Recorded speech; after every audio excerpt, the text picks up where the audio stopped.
Hey guys, welcome back to the channel.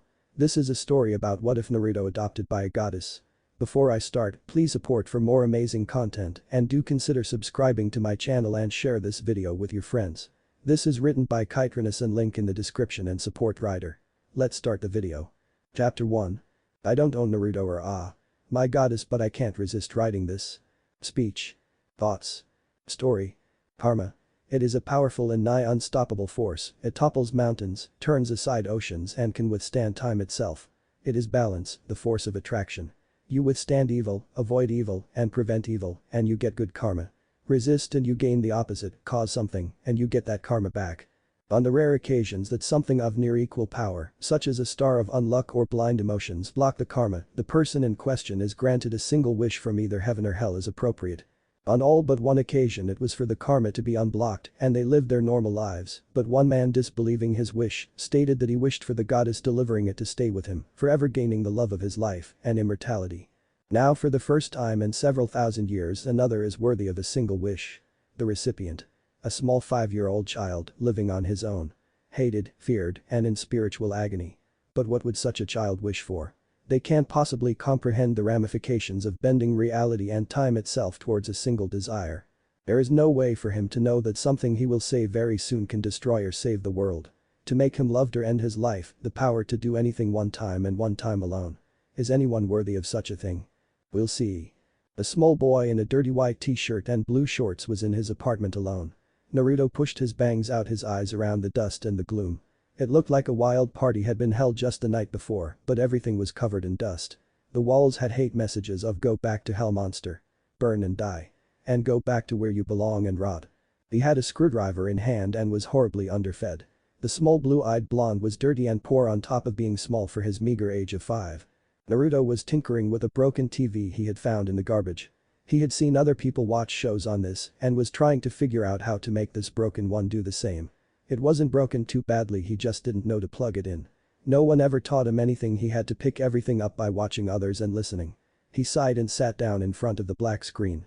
I guess it is just a piece of junk.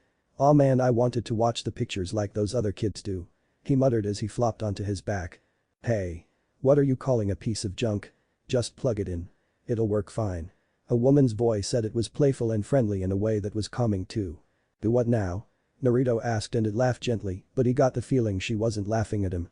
Oh, of course no one ever told you take that bit with 2 metal bits sticking out and put the metal bits into the holes in the wall surrounded by plastic, but don't force it. The voice said merrily as if she liked being with him.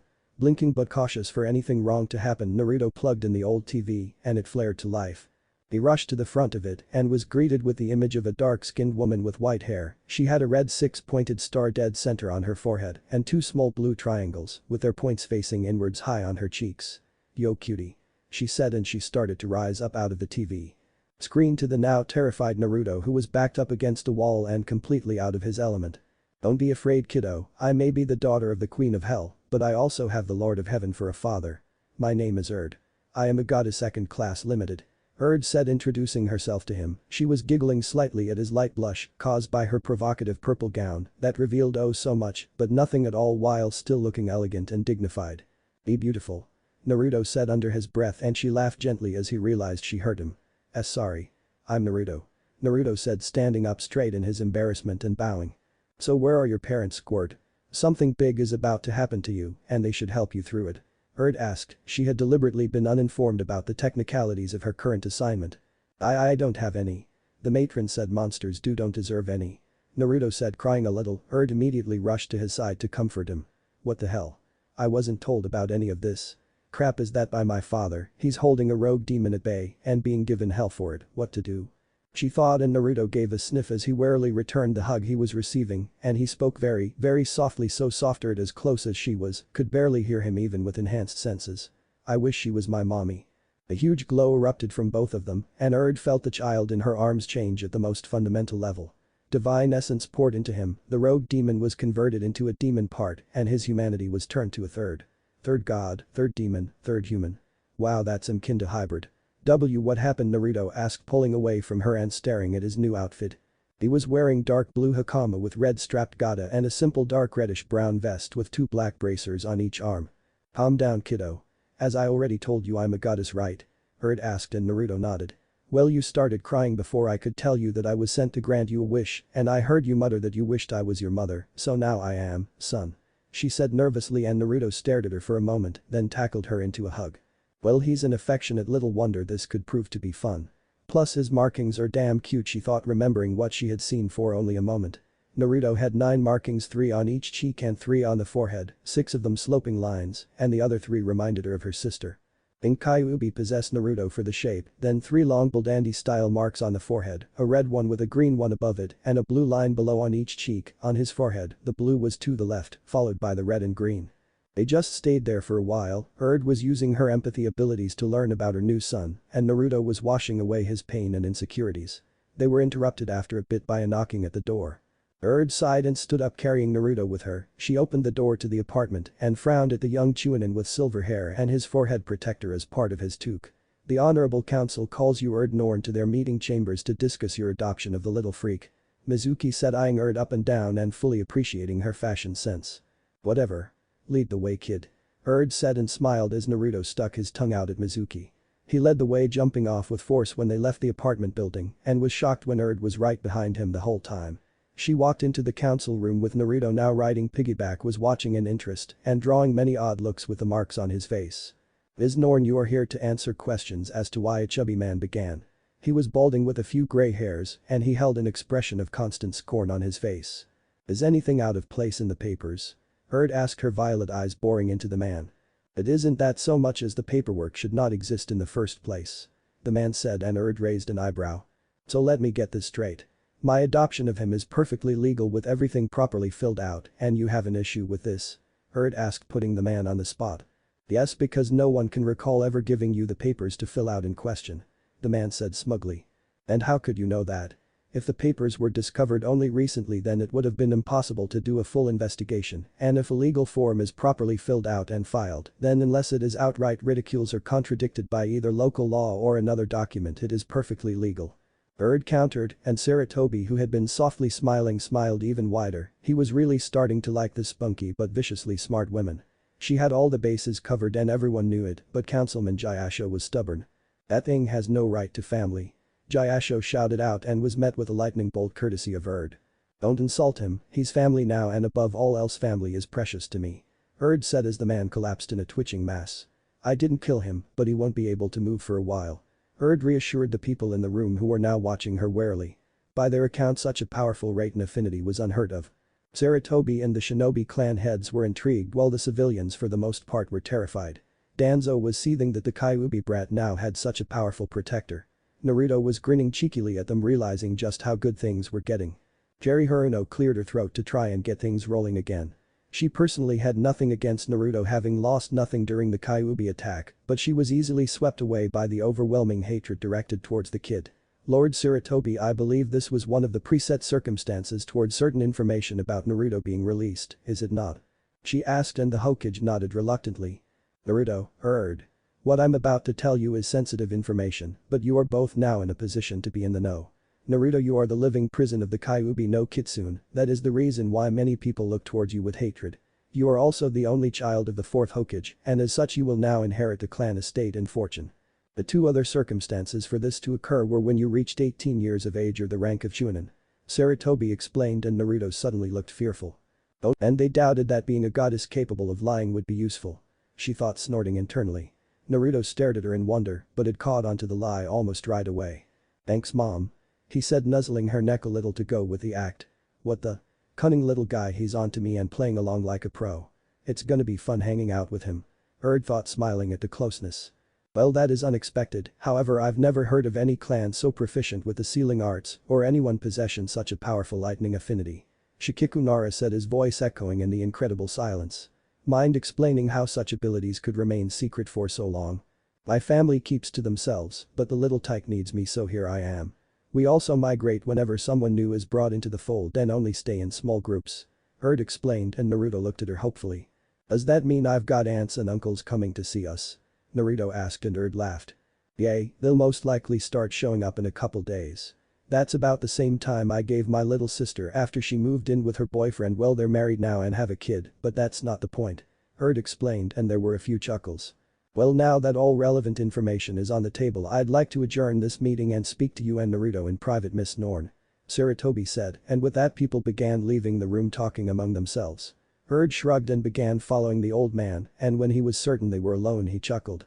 I must admit, Naruto, I got the shock of my life when I realized that it was the eldest of the three Norn sisters who adopted you. A goddess of the past, Urd, and self-styled goddess of love and romance. Sarutobi asked, his eyes twinkling as he filled his pipe. How did you know that? Urd asked, shocked. They don't call me Professor Sandame for nothing. Sarutobi said, using a spark of chakra to light his pipe. He took a pull and gave Urd a sidelong glaze as they walked into his office. They walked in and Naruto and Urd both took a seat as Sarutobi locked the door and activated a privacy jutsu. What I would like to know is just how in hell did you manage to get the daughter of both the devil and Kami-sama to adopt you? I know you can pull some impressive feats when pressured, but this takes the tobacco. Sarutobi said, slumping down into his chair. Well, as you know, old man. Urd said, and Sarutobi snorted at that.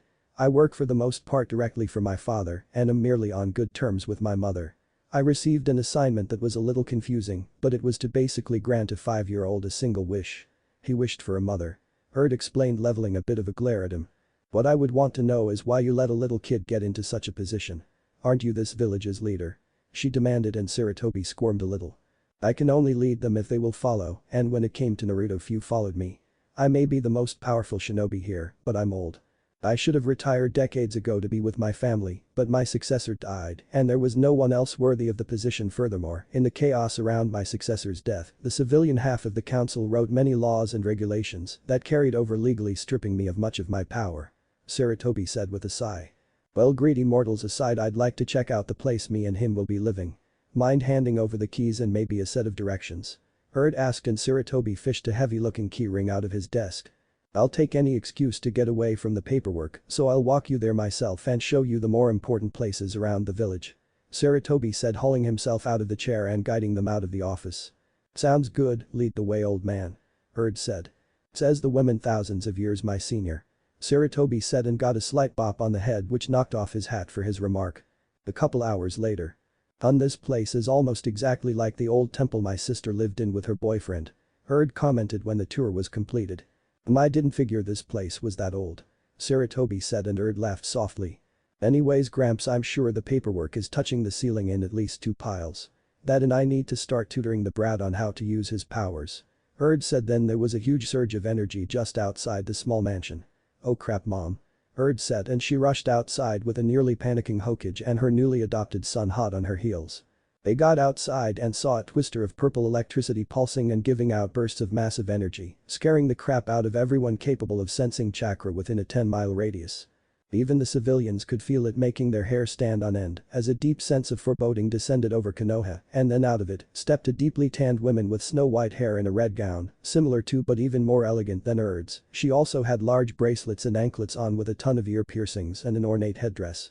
Urd-chan. Hild squealed like a schoolgirl, giving her daughter the mother of all hugs. Pun not intended. Is it true? Did you really make me a grandmother? She asked, absolutely giddy. Yes, he's the blonde right behind me, Urd said in a bit of a shock that she figured it out so bloody quickly. Oh, you're so cute. Hild squealed, gathering Naruto up in a hug of the same epic proportions as the one she gave Urd. Demon. What is a monster like you doing in our village?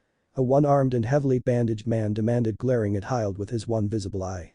Visiting my daughter and newly adopted grandson, what's it look like?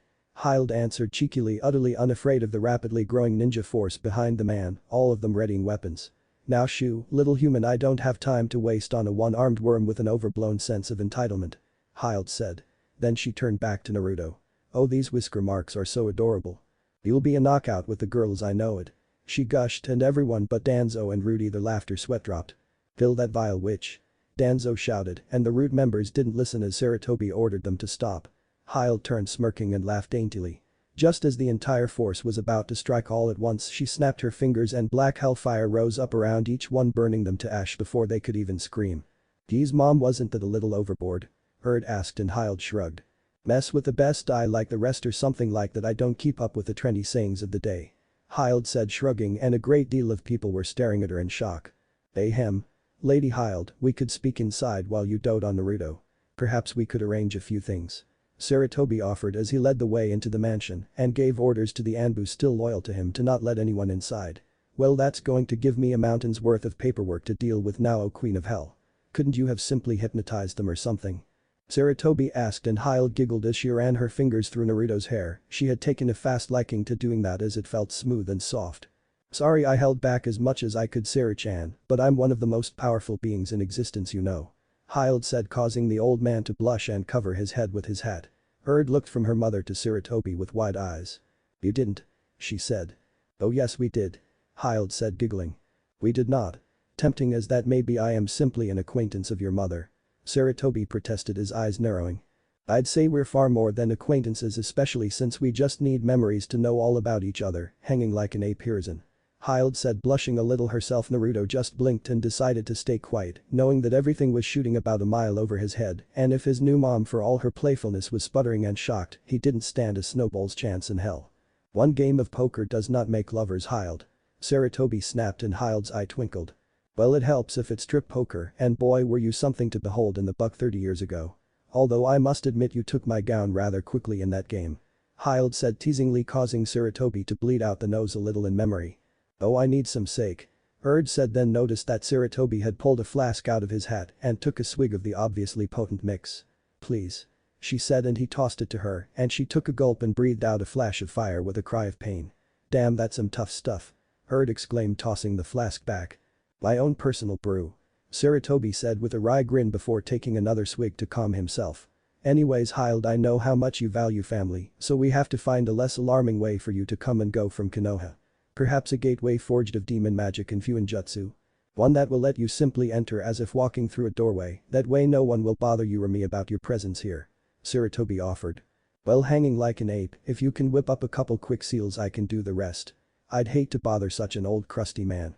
She said, and got one hell of a glare from him, which she giggled under and waved off. Finally, after boring holes in the walls behind Hyde, he took out a couple pieces of paper, a brush and some ink, and quickly made a couple seals. Oh. Someone suspected this was coming. Still the clever monkey you were, as a flexible, spry and good-looking in oil with the light. Mom. Enough, I think he gets it. And could you please avoid scarring Naruto for life? Practically screamed, causing Hyde to go into a giggle fit and Naruto to finally escape her embrace. She was nice, but there had to be an upwards limit to it. Look, it's about 8, so I'll put Naruto to bed, then we can argue about risque topics. Said quickly, using a sleep spell on Naruto. He was out instantly. 214. Chapter 2. I don't own Naruto or oh. My. Goddess. And as for this story, I will take advice for the kind of trouble and potential gods or demons, but they have to be reasonable suggestions, and I'm not doing any polls. Speech. Thoughts. Story. Naruto's eyes cracked open to birdsong and a beam of sunlight hitting him in the face. He groaned and turned on his bed, burying his face in the fluffy pillow and throwing the blankets over his head, then he stopped. I can't be at my apartment, I don't have a pillow or blankets, he thought, and he threw off the blanket and looked around. What happened? I feel weird. Wait, that lady, no, my new mommy. I have a mommy.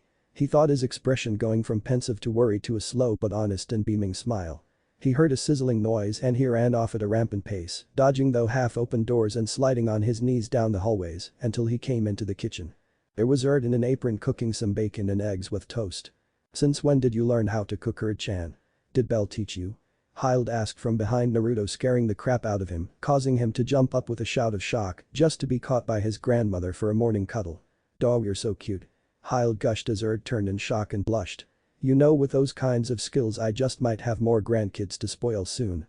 Hyde gushed to horror. Mom. For crying out loud, I'm not interested in that. Protested. She knew it would always happen, but she hated how her mom could instantly put her off balance and make her feel like a naive schoolgirl. She'd have to really screw with someone's head later to get back to normal. Then before she realized it both, she was on her butt, out of the kitchen, and an equally confused Naruto was blinking like an owl on her lap. I do not remember moving from her arms to here. Naruto said, a little stunned. Neither do I, said. Then she slid the door to the side and they both peeked in and saw Hyde using magic to cook. She slowly and quietly slid it closed. That's why she's cheating at cooking. Cheating? Naruto inquired, and smiled, relieved that his dual status as divine and demonic put down an even 50 extra points on the IQ charts. Divine and demonic kids were hard enough to deal with when they had natural urges to certain areas. Luckily they were smart enough to know when enough was enough and when to calm the hell down. Sometimes. Yay, my sister says that cooking takes a light touch and love. Personally I don't get it. Said, half deadpanning, and shrugged. Then she smirked. "Wanna learn some magic now that we've been given the boot?" she asked, and his eyes lit up so brightly that she wished she had some sunglasses. "I'll take that as a yes," she said, and started explaining just what mana was and how to use it with the easiest bit, going chibi. Time skip 10 minutes.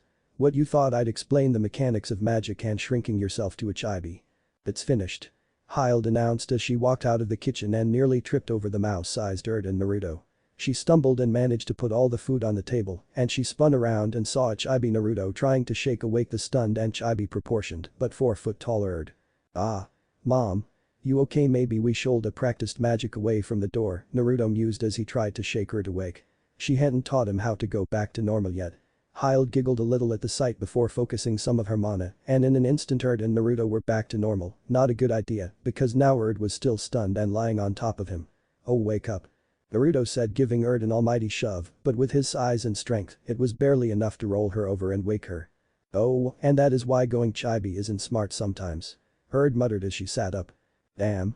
I forgot to take a picture," Hyde said, snapping her fingers in frustration, then giggling at the half-hearted glare from Erd as Naruto decided to sit on her for breakfast. Erd sighed and shook her head, wondering what he was up to when he grabbed a pair of chopsticks instead of a fork for the meal. Maybe he didn't know how to use one, it wasn't that hard. However, she caught on when she was about to take a bite and Naruto had swiped the food right off her fork with his chopsticks. "Sneaky little, I'll have to remember to try that myself someday," Erd said, smiling. It was harmless and pretty cute if Hyde conjuring a camera and snapping a photo was anything to go by. Erd shrugged and Naruto started whistling innocently, and Erd was on the alert as she tried to get another bit of food and wound up in a bit of a fencing match to keep it with Hyde taking snapshot after snapshot. "Ha. I win," Erd said with her fork in her mouth, giving the camera a victory sign while Naruto pouted a little. Then round 3 began. One food fight later. "And the winner is Erd. Let's hear a round of applause for our champion," Hyde said dramatically, inwardly laughing hard at the fact that she just refereed a food fight between her daughter and grandson. "But let's not forget our runner-up who put up such a valiant struggle," she announced, trying to be fair to the pouting boy. "Not my fault I got full," Naruto said, and Erd snorted, then ruffled his hair. "Well, it made things easier on us all, squirt," Erd said gently. "Anyways, I have a near-endless credit card and you and me need more than business clothes," Erd said gently. "Business?" Naruto asked, looking at his vest and pointing to the fact that he was only wearing a white t-shirt under it. "Well, yay, gods and demons are in the business of grief for relief and balance. These outfits all 3 of us are wearing are the clothing that is official for our jobs. I as the queen of hell have to look the part, you know," Hyde explained, and Naruto nodded. "But still, some shopping sounds wonderful. It's been so long." Hyde started gushing until a scroll dropped out of nowhere in front of her in a blast of brimstone-smelling smoke. She read it and frowned. "And it's going to be even longer, I have duties to attend to. Sorry about this, honey," Hyde said, leaning over to kiss Erd on the cheek and Naruto on the forehead. She was out the door pretty fast, and Erd frowned at the dishes, then shrugged. "We'll deal with those later, for now shopping." "Yay. Shopping. What's shopping? People talk about it, but it sounds like a ninja technique. Girls say it makes them look different and guys say it hurts them. What is it?" Naruto asked all on one breath, and Erd stared for a moment before laughing long and hard. "I'll show you, and to most guys it only hurts if they have no sense of fun," Erd said when she calmed down. Naruto nodded, then jumped on her back and scampered up onto her shoulders. "Alright then, let's go." Erd cheered and they started out, but she forgot to warn Naruto to duck and he got his forehead smacked by a doorframe. "Oh crap, you okay?" Erd asked, checking to see if a bruise would form. "Mommy, there's pretty stars everywhere," Naruto lied, but Erd caught on right away. "Nice try, wise guy, but I'm a pro at lying. Seriously though, you almost got me," Erd said, and Naruto laughed a bit. "I think I'll walk though and let you bash your head," Naruto said, rubbing his forehead a little. Erd giggled. "That chance oh that," she said, and walked off at a slow pace with Naruto in tow, fully ready to show shop owners just what several thousand years does to your haggling ability. About noon. Mommy. I think you broke her," Naruto said as they left a clothing outlet store with the receptionist crying bitterly at the massive loss of profit. After Erd was done with her, she was practically paying her to take the clothes. Naruto was now in baggy gray cargos with a pair of shinobi sandals and a tight black t-shirt with the kanji for trouble on the back. Simple, but it fit him well. Erd had taken inspiration from a kunoichi she had spotted window shopping and was in a toga-like wrap that was dark purple and blue and a pair of high-heeled shinobi sandals. It was strapless, worn braless, and mommy, if you wear that too much you might kill someone, Naruto said as the 29th man 32nd person if you count the women got a fire hose class nosebleed and collapsed. "Well, nuff said." I know, and that's what makes this so much fun. OF is gonna love hanging around here, the guys are so shy and the girls so bold. Erd said, giggling. Come on, let's eat out. I'm feeling like Dango. Funny, you don't look like Dango. Naruto replied, and Erd groaned. Oh come on Naruto, that one's older than I am. She said. Holy crow, that's old. Naruto exclaimed, and Erd swatted at him playfully, which he dodged, grinning. Alright, I had that coming. Erd said, shaking her head, and then grinned as a guy who vaguely resembled a scarecrow with almost all of his face covered walked into a streetlight staring at Erd. Bakashi, if I was too vague. They managed to find a nice looking place that served the stuff and they sat down to eat, although only Erd sat down on an actual seat as Naruto wanted to get into another food fight and was in her lap again. You realize that with no ref we can't have a match. Erd said, grinning. Oh man. Hey, Purple had wanna referee a food fight. Naruto shouted out to a scantily clad Kunoichi nearby, and everyone stared as Erd quickly covered Naruto's mouth and started laughing at the raw spunk. Ihahaha, I'm so sorry, he's got more guts than brains at this age, bwahahaha. Erd said around her laughter she had guessed it on the dot. Yesterday this kid was fun, with a capital FU. To people he either didn't like or know. The laughter died and Erd was on guard as the women picked up her food and joined her at the table. No sweatin' it, sister. I likes a guy with moxie even if he's a brat. Anko announced. Name's Anko Midarashi, Jounin, sexy beast, don't know how I'm still single with ma girls here. Anko said, jiggling her chest a little. Erd snorted. Erd, eldest of the 3 Norn sisters, newly adopted mother, drop dead gorgeous and a demon with the curves of a goddess. Erd said and then nudged Naruto, who had been listening and figured he knew how this was going. Naruto Uzumaki, newly adopted, handsome devil, and on the market.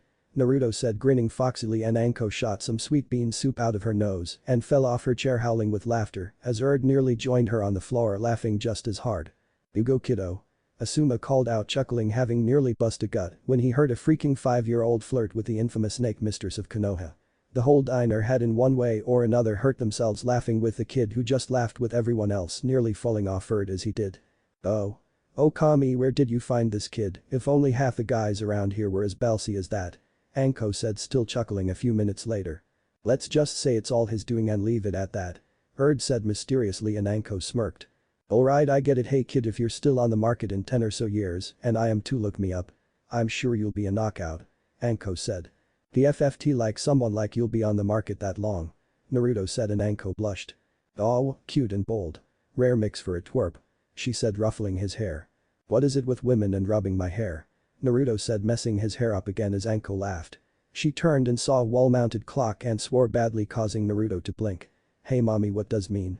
He asked, and Erd just gave Anko a glare, causing her to blush and sweat. Oops. Look, sorry about that.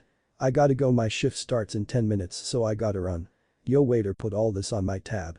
Anko shouted, and the guy nodded just in time to see Anko vanish in a swirl of leaves. Hey Naruto. Hey mommy. Don't say that word again, alright, it's just not a good one. Okay. I mean, there are just so many other ways to insult someone and doing it in just one word would make you look stupid.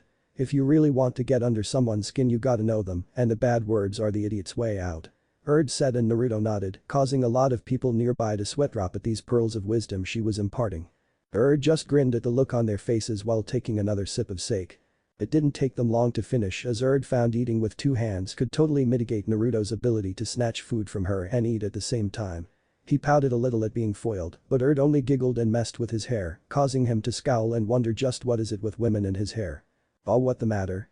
Don't like people messing with your hair? Erd asked teasingly. Feels weird. Naruto said, sulking a little, much to Erd's amusement.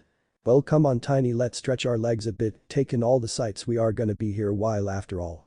Erd said as she led Naruto out, not knowing or caring if the food was paid for by Anko. 20 minutes later. Oh come on, don't be shy. You're too young to go into the men's side all by your bitty self. Erd said as she wrestled a now nude Naruto towards through the change room and into the female half of the hot springs. No. Naruto said, beet red, as Erd picked him up and carried him into the hot water. I shouldn't see this. Naruto nearly shouted, his eyes screwed shut, and there was laughter. At least he has a sense of decency already. Too bad my own scamp doesn't have any. Tsume Yuzaka said, laughing around a saucer of sake. Hun, didn't know you were a prude, Naruto, it's so cute. Erd exclaimed as her grip clamped down and left no room for escape. She settled down comfortably and shifted the grip again so she could hold him one-handed, but he slipped away by going chibi. Oh my god, Cherry Haruno said, adjusting her librarian glasses as her daughter swam towards the mini-male. That's adorable. Tira Hyuga, Lord Hyashi's wife, said, patting her pregnant stomach as the baby kicked a little and holding on to Hinata, who was watching with sparkles in her eyes. Down, girl.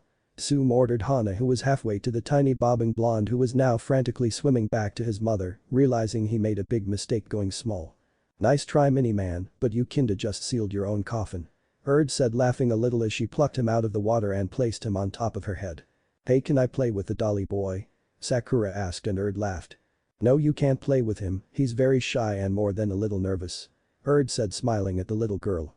Oh no, mom. How do I change back? Naruto shouted and his voice barely carried over the water.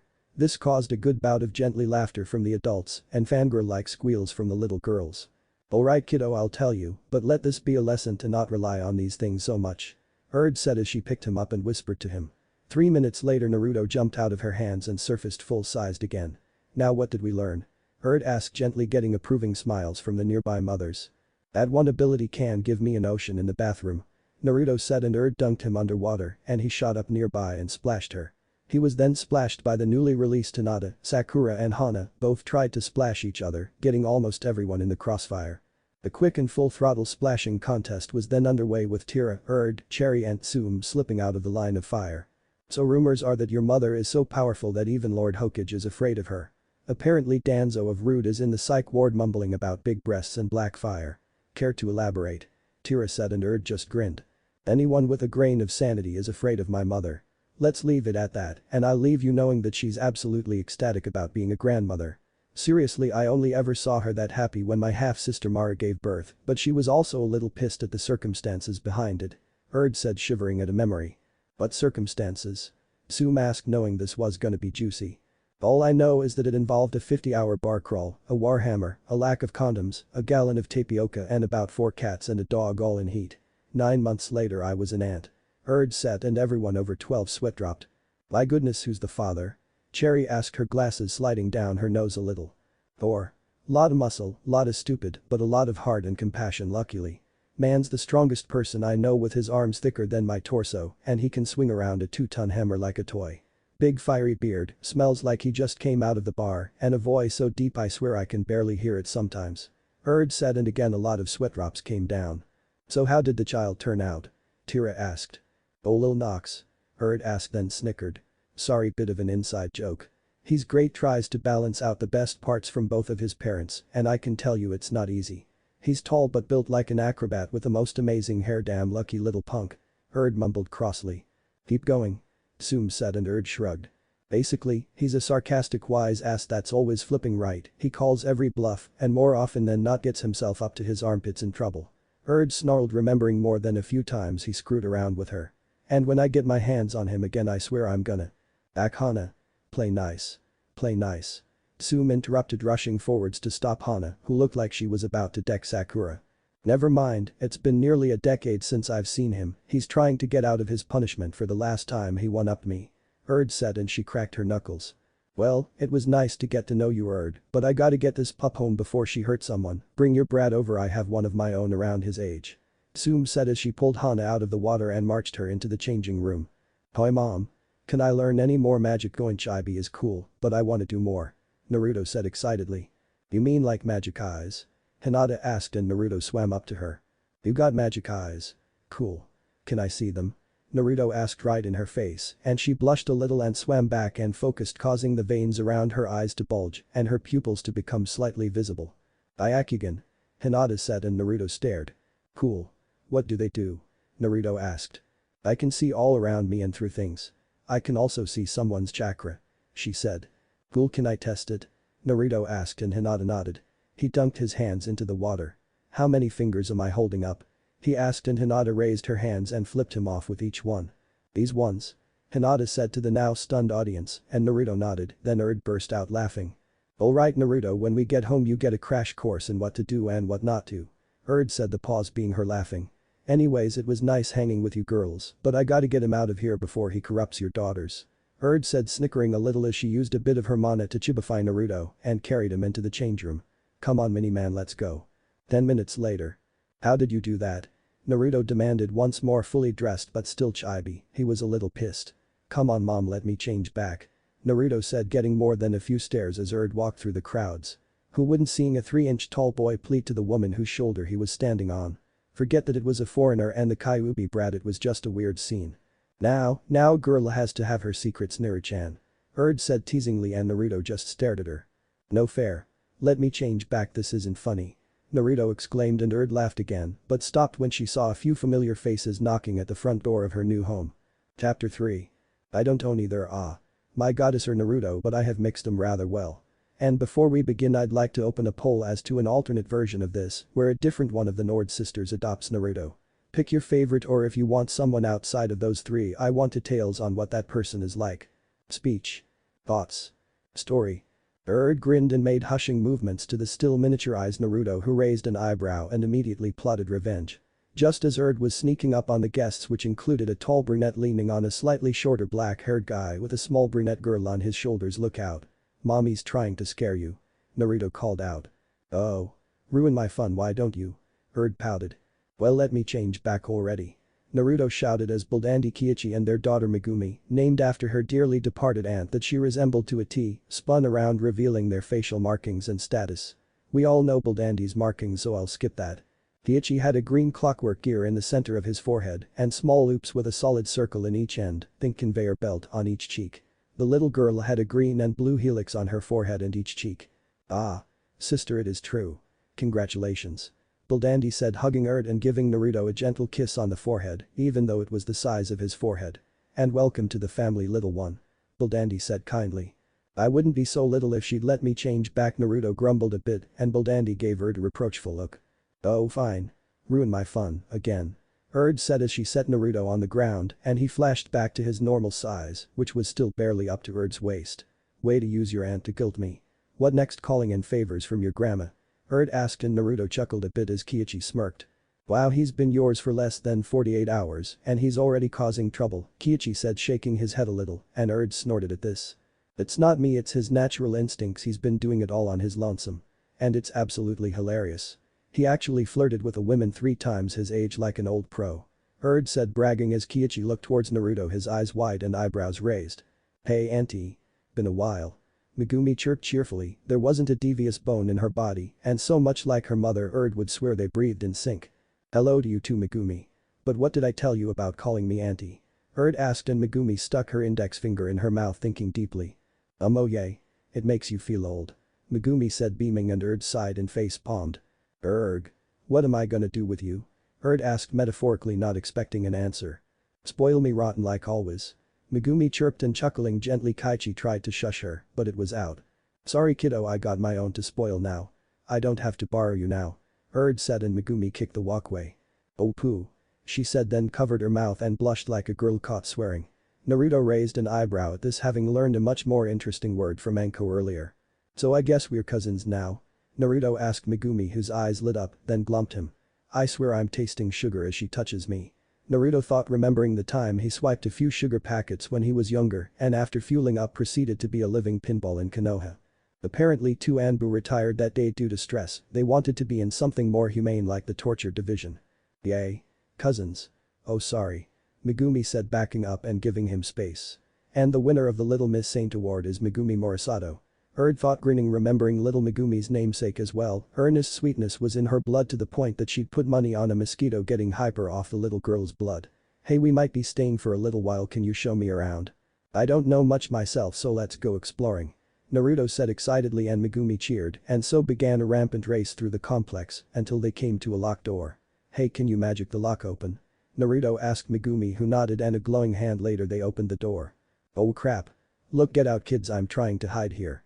A boy Naruto's age with shiny copper hair said as he tried to frantically push them out, but together they were too strong for him. Wait cousin. Nox, what happened to you? Why are you so small? Megumi asked, hugging him, her eyes bright. He had 2 sweeping markings, one red and one blue on his forehead and a lightning bolt on each cheek going down the left, one red, the right, one blue. Chaos magic, if it works it really works, if not, well, it comes back and bites you. Nox said, shrugging, showing cynicism that should never come from a 5-year-old. He was in baggy tan cargos with a short-sleeved black dress shirt undone with nothing underneath, showing his 5-year-old six-pack. Hey Naruto, Megumi find anything new? Erd said, slowly going from kind to royally ticked off. Her aura turning dark red and her eyes glowing as an invisible wind shook his clothing and hair. Oh no, Nox said, backing up nervously. I thought I'd at least have time to anti-magic the lock first. Foo. It looks like little Noxarius is having some little problems. What's wrong, Chaos bite you? Erd asked in a sickly sweet voice as Naruto and Megumi decided to get way out of the line of fire by getting behind her. So what was it when you slipped a gender-flipping potion into my sake 10 years ago? Oh yay, it was funny. Well, let's see something else funny, little boy. Erd said as she grabbed a vial out of thin air with a fizzing blue liquid inside. Then in a flash she had the cork popped and Nox in a headlock with the vial in his mouth and his nose pinched. A few moments of struggling later, the liquid disappeared down the thick vial and into Nox before it was taken out and his body shifted. It wasn't much of a change, but his muscle tone disappeared and his face became softer. Ack. Erd, this is low. You had the power to change back. I don't right now. This is low, Nox said. My muscles, he moaned, sinking to his knees. Oh. Looks like I have two nieces now. Erd said, smiling devilishly. Oh, don't worry, you'll be able to regain your true form when your magic stabilizes again. That will take what? A decade. Maybe a decade and a half. Erd asked evilly. Consider this payment for running from your punishment for so long. You have to own up to your responsibilities. She said, and Nox sneezed. Oh sorry, I'm allergic to bullshit. Try living what you're preaching, Miss Part-Time Love Goddess who can't stand when her mother plays matchmaker or even hints at it. Nox retorted, causing Erd to blush then scowl. That's it, I'm calling your parents little lady. She said and turned to walk out. What? You can't be serious, the things they'll do to me. Nox said, grabbing onto her left ankle as she walked and getting dragged. Please. I'm sorry, don't call them for your father's sake, please. No. Alright, I'll make sure your grandmother keeps them off you. Erd said sweetly, and Nox was so shocked he pardoned she let go of Erd's leg. Oh shit, I'm screwed. No. Erd, don't. Please, for your father's sake, don't. Nox yelled, chasing after Erd, who had pulled out a cell phone. Hey Mara. Yeah, it's Erd, and you wouldn't believe who I found trying to hide in Midgard. Yep, it's him. Actually, some chaos magic apparently got him hard and he's pushing 5 again. Oh, that voice. It's him. That's because I've gotten him back for that incident 10 years ago by doing the exact same thing. Oh no, you see, her magic is still destabilized, so you've got a daughter for maybe a good decade. Oh, you'll be right over. Be sure to tell mother, she'll be thrilled. Erd said over the phone. What was that? Oh yes, of course I'm going to tell Thor. Alright, see you soon. Erd said, then started redialing. I'm gonna kill you. Nox screamed and threw him damn it herself onto Erd's leg and bit down. She had lost almost all of her magic by being turned into a kid again. Arg. Get this brat off of me. Erd screamed as she started running, and a blast of lightning rumbled in the sky as a 9-foot-tall, built like a brick shithouse man with a wild fiery beard and head of hair with a hammer as big as he is dropped onto the lawn in time to see Erd bolt out of the house with Nox's fangs in her ankle. Erd, I heard you scream over the phone. What happened? Who's the Thor? Asked, dislodging Nox from her ankle, then getting a good look at the markings and hair color. I have to remember the last thing I drank and get some more of it. He said calmly, setting Nox down. No dad, you're not drunk. Nox said, brushing herself off. Did I forget to put on me gloves while grabbing Jonler? Thor asked, referring to the fact that without special protective gloves, his hammer would blast anyone who touched it with lightning. No, you are completely sober and not hallucinating in any way, shape or form. Nox said, staring his her damn it. Father down despite the near 6 feet in height difference. You've been toying with high chaos magic again, haven't ye? Thor asked, and Nox reluctantly nodded. And why did ye bite your aunt? That would be because he's a she now. Erd said, grinning maliciously. Thor stood up and stared at her. So you turned the heartbreaker brat into a heartthrob girl. Sweet. Mara said, coming through the hell portal. Ah hell no. Nox exclaimed and tried to make a beeline for the exit but was very, very easily caught by her mother. Well, I did want a daughter. Mara remarked. Well, excuse me for not choosing the right gender 800 years ago. Nox spat but went pale when his grandmother stepped through the portal. Oh no. Now this is just too much. Hild exclaimed, crouching a little to be eye to eye with Nox in her new form. There was a silence for all of 2 seconds until. QT. Hild squealed, gabbing Nox into a bone crusher hug.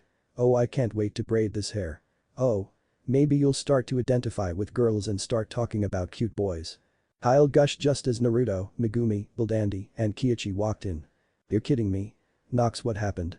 Keiichi asked, a deadpan expression on his face. Chaos magic backlash and anti-Erd, do the math. Nox said, and Keiichi raised an eyebrow and just gave Erd a look. What? Oh come on man. He deserved it. Oh my, well Nox, if it is any form of compensation you are quite fetching as a young girl. But you might want to button up your shirt. Buldandi said, crouching down to be eye level with the cuddled child. Oh my. Erd, what happened to your ankle? The little monster bit it. Erd said as she used a small amount of mana to painlessly heal her leg. Bildandi gave Nox a look and she blushed. Damn it. Does she have to be such a freaking saint? Nox internally swore. So you're a girl now?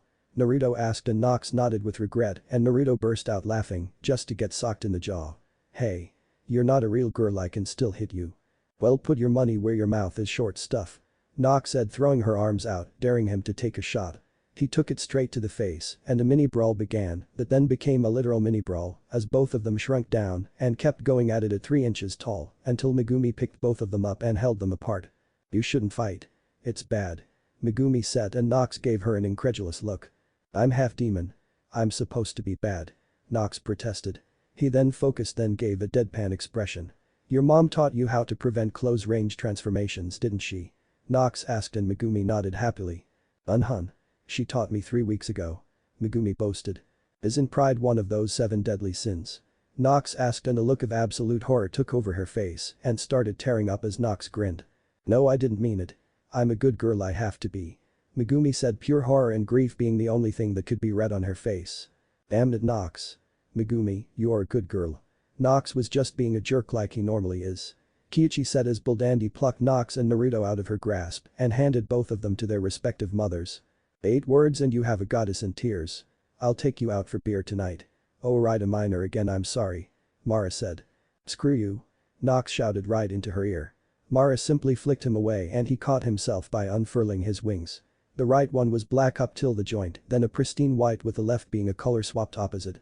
In that same instant he expanded to his normal size. Sorry, my original image of Nox was a male jerk with a golden heart, so I'm having a problem making him a her. Not funny, mom. She shouted crossly. Ah, don't complain, lass. I won't force you to Asgard or Niflheim. I'm sure that the wee ninja here would be all too happy to have a lass like you among them. Thor said, hefting Jonler one-handed. I've heard that the ninjas can learn advanced healing techniques without the use of magic. Bildandi noted. Really? Wow. Megumi exclaimed. Ninja hun? Erd asked, grinning down to Naruto, who looked up and matched the same evil smirk. Unbelievable. I'm here all of half an hour and I'm drafted into the local freaking militia. Nox said and Thor held her up and gave her an even stare in the eye. You're either being a ninja here or I'm taking you back to Asgard, and Bastard has been yowling for your blood. Thor said and Nox inched her head a little closer as if searching for a bluff. By the father, you're serious, Nox said wide-eyed. We'll also have to get you a new wardrobe too. Mara mused. What? Oh yeah, such an outfit is unbecoming of a young woman. Bildandi said. What is this pick on the demi-demon day? Nox demanded. Well, seeing as I'm fine, I'd say no. Erd replied and got a glare with literal demon eyes boring into her. I guess Thor and I will be watching Naruto then. Kyuchi asked. The girl's afternoon out. Hild suggested. Oh, someone just kill me. Nox said as Mara forced her to chibi form. Hold the fort for us, boys. Erd said, walking off with swaying hips as Bildandi and Kyuchi gave each other a light kiss and Thor picked up Naruto to stop him from running off. Say lad, is there any good places to eat here? Thor asked Naruto, who grinned. Chapter 4. I don't own Naruto or Megami-sama. I think I've finally settled on the humor here. It's about how totally, utterly and irretrievably more powerful and informed the immortals are and how they use it to coast through everything and make complete and total idiots out of everyone they don't like. Speech. Thoughts. Story. I hate you all and all that you stand for.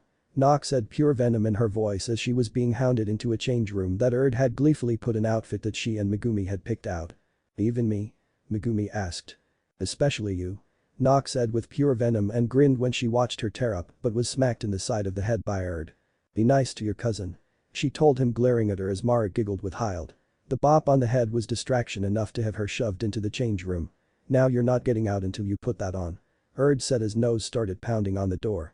It actually shook a little. There was a silence for a little. Alright, it's on. Nox said tersely though the door. Nice try, wise guy, but I've been listening, you haven't changed at all. You're not getting out until I see you in a Nico hat, tight shorts, short skirt, stockings, shoes and a sweater. All pink. Erd said smugly. I'm going to hurt you in ways and places you can't even imagine.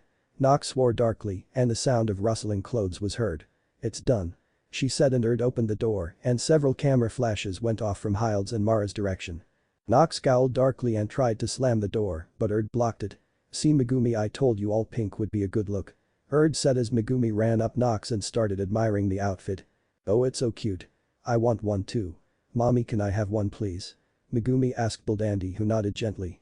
If this is bought, it's getting burned the moment the transaction is complete. Nox swore, glaring at them. Fine, but we are walking out of here with at least a week's worth of girls' clothing. Erd said, and they glared at each other. Fine, but I get to say what clothes I get. Nox said, her eyes glowing red. Alright, but one of us has to approve.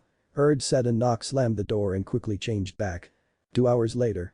You do realize that I will be carving this out of your hides. Nox said, darkly, leaving the store. She was in a tight black t-shirt and shorts with a blue skirt and green vest and had a pair of shinobi sandals. Erd had used magic to adhere the pink Nico hat to her head. Even mine? Megumi asked innocently. Yes. Nox said with pure poison in his voice, and Megumi recoiled in fear, and Nox was swatted again by Mara this time. If you're going to snap, at least bring her to tears. Mara reprimanded, and Nox swatted at her hand. I am 843 years old, I do not need a lesson in manners. Nox said, dryly, glaring up at her mother. You are 3 feet tall, have no sexual drive, and your magical powers are nearly gone. You are a child in need of guidance. Hild said back. That, and you're so pinchably cute.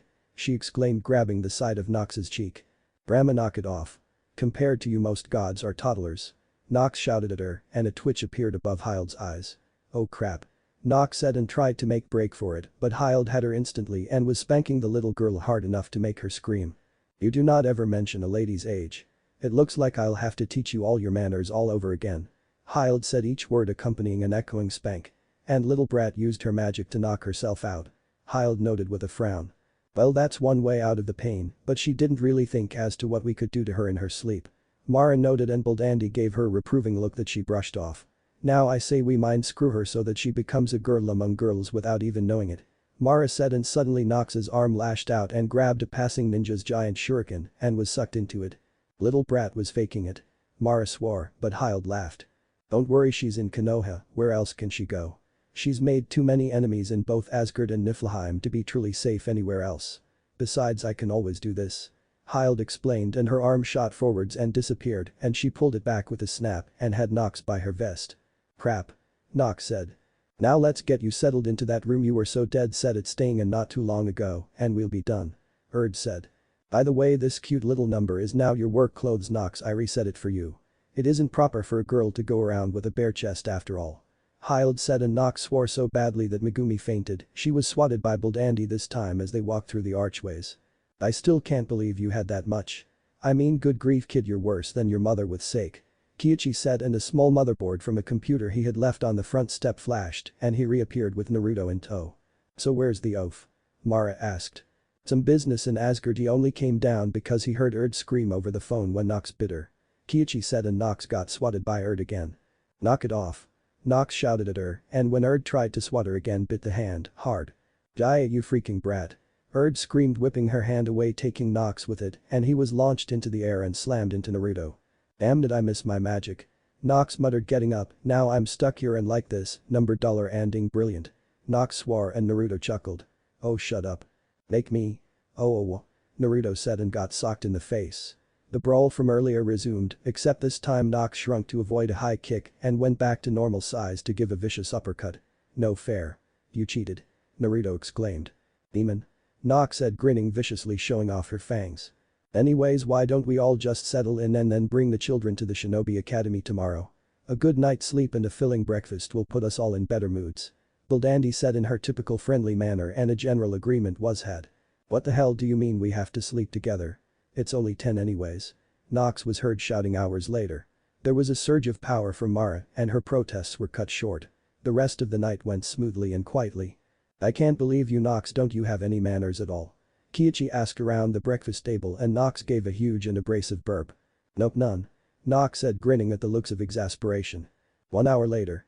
They were in class, and the teacher, a young woman with lines of gray in her brown hair and a thin figure, was taking attendance.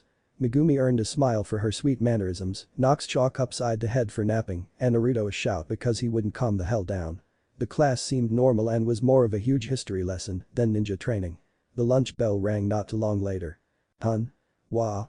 Yeah, I did it, what you gonna do about it? Nox muttered sleepily before Naruto smacked her in the head and got the retaliatory punch straight in the gut. Come on, catgirl, lunchtime. Naruto said, and Nox stood up muttering. Come on. Mother made the lunches, they're going to be divine. Megumi said and chuckled a bit at the joke. Naruto smirked, and Nox groaned. Well duh, your mother's basically a divine maid who can't get her head around the slightest dark concept, a slug is better rounded than her. Nox muttered, but Megumi caught it and started to cry. Why do you have to be such a jerk, Nox? Naruto spat at her. Demon, it's in the job description. Nox replied. You're half goddess too, you prick. Would it kill you to show some of your father in you? Naruto snapped back. Yes. Do you know how hard it is to balance two sides? Your mother had to give grandma the cold shoulder for thousands upon thousands of years before she learned the trick of it.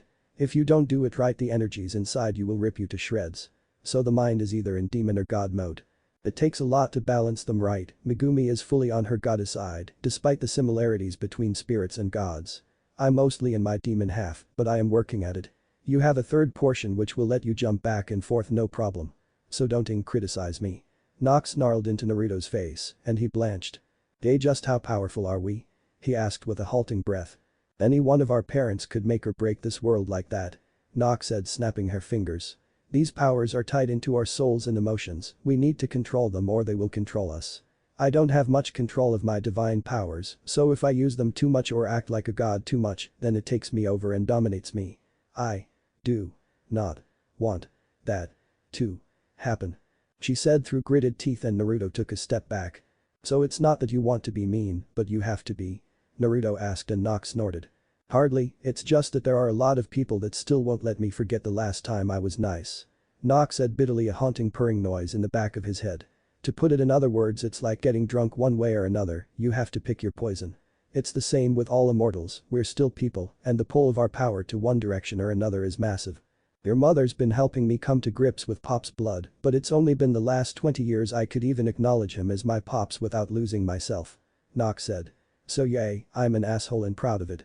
Does everyone have this problem? Naruto asked, and Megumi shook her head. No, there aren't very many hybrids.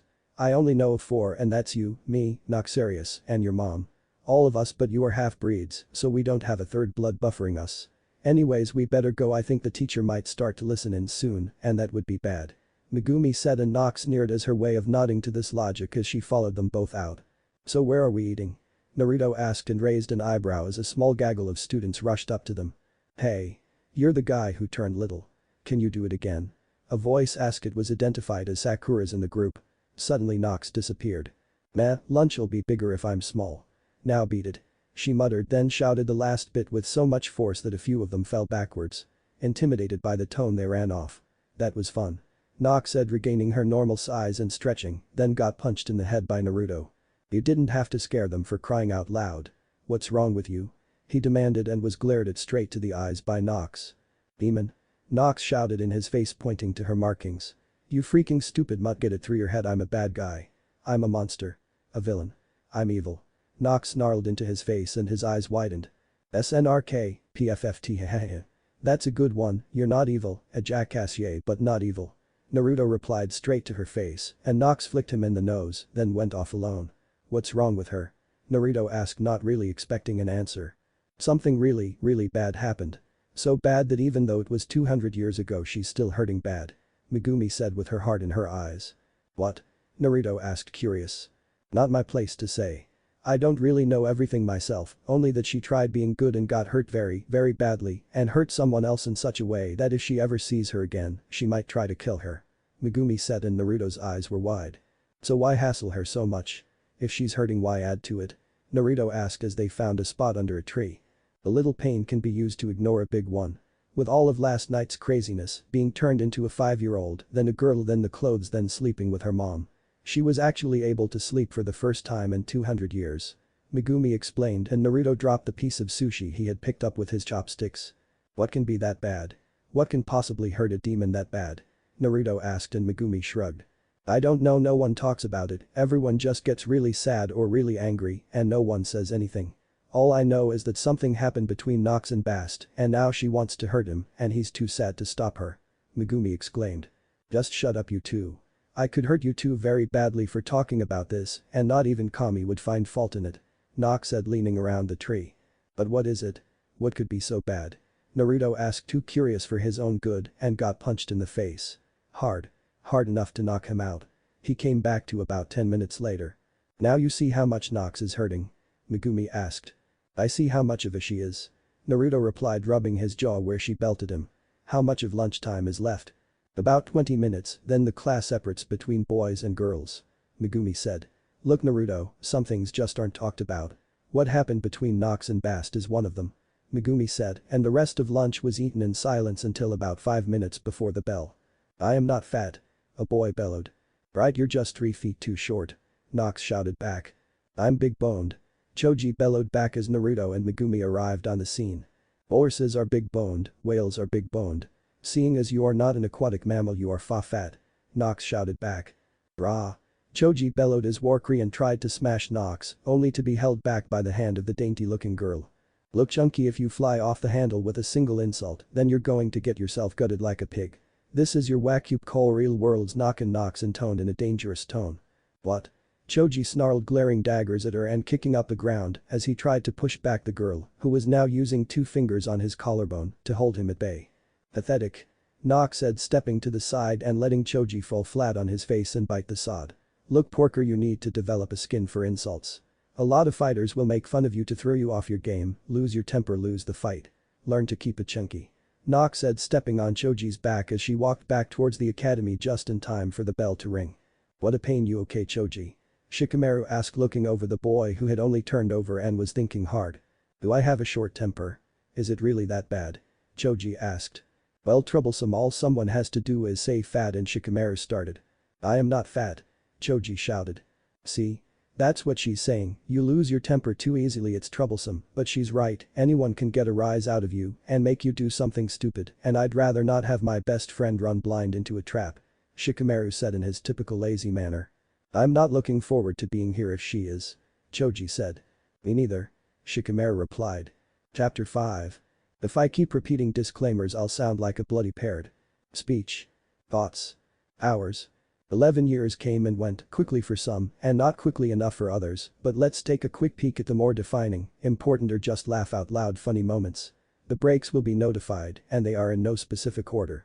It will also be answering a few questions. After the breaks we will see the Genin exams. Break.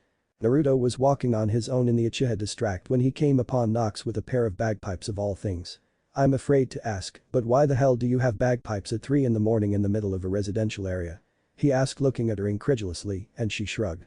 Having a little fun. She said before she gave out a blaring wail out of the pipes. Fire. Fire. She shouted, getting the proper pitch and rhythm of an alarm. Fire, fire. She shouted, still holding it. They're done. She said as they heard a great deal of cursing as people rushed out of their homes looking for the flames. They'll be in a panic all night. Nox said, and Naruto raised an eyebrow. How? As soon as they realize it was a gag they'll just go back to sleep. Naruto said, and Nox pulled out a flattened paper airplane and tossed it at a nearby wall, where it blew up and fire spread down the streets covering nearby walls. Why? Oh relax, they were gonna demolish these buildings tomorrow anyways. Nox said, and she walked up to a nearby alleyway and touched a trash can lid to disappear into the metal. Oh shit, I gotta bail. Naruto swore and he ran headlong and vanished into the fire. Break. Miss Nox, I got this for you. Ryu said as he handed Nox a daisy and walked away, running a nervous hand through his messy brown hair with a shell-shocked demon behind him as he walked out of the nearly empty classroom, the remaining students staring. WWH, what the fuck? Nox asked. Holy crap. Naruto said, stunned. Oh dear. Megumi whispered, blushing. Choji was just plain staring and Shikamaru was still asleep. Break. Nox walked home and first thing she did when she got there was grab a butcher knife and start chazzing Erd. I'm gonna murder you for using that potion on me, screw the doublet system, you're dead Norn.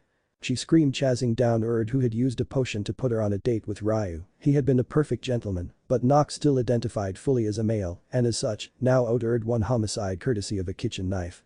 She was stopped by Hild, who had a video of the whole thing. That potion had turned Nox into a sweet gushy girl who had given him a kiss. Nox was currently seeing red and swearing in 20 different languages as Hild held her back one-handed and was giggling. Break. Is it just me or are we being followed? Naruto asked after class. Well, we are, but I'm going to say you're delusional anyways. Nox replied as they walked home. Oh goodness, who's following us? Megumi asked, a little scared. But grief, you two are thick. It's your freaking fan clubs and stalkers. Nox said and got a sideways look of shock from both, and Fasipam then sighed. They have crushes on either one of you. How sweet. Megumi said, beaming, and made to turn when Nox stopped her and kept her going forwards, along with a creeped out Naruto who needed no prompting. It's not the cute way, Megumi, it's the climb into your window and cut some of your hair for a shrine way. Naruto said, chills going down his spine. They're surprisingly good at stealth. Okay, I think for some twisted masochistic reason some of them are after me too. Nox whispered. Ryu and Nox in a car, are they naked? Oh damn it, Nox. Naruto began singing, but got a kick in the shins that would snap the bones of a human, lightly bruise an immortal. Now the plan is that we split up and use our mediums to teleport directly home. Megumi, the park's coming up, duck behind a tree and disappear. Naruto, hit the roofs, use a minor Kaiten at low power and dive into it, and I'll hit an alleyway and use a garbage can or so or grill. Ready? Nox asked and both nodded. Break. She shouted and all three of them bolted with Naruto jumping high and out of sight, Nox dashing to the left and Megumi running headlong into a park, swinging around a tree and vanishing into the park.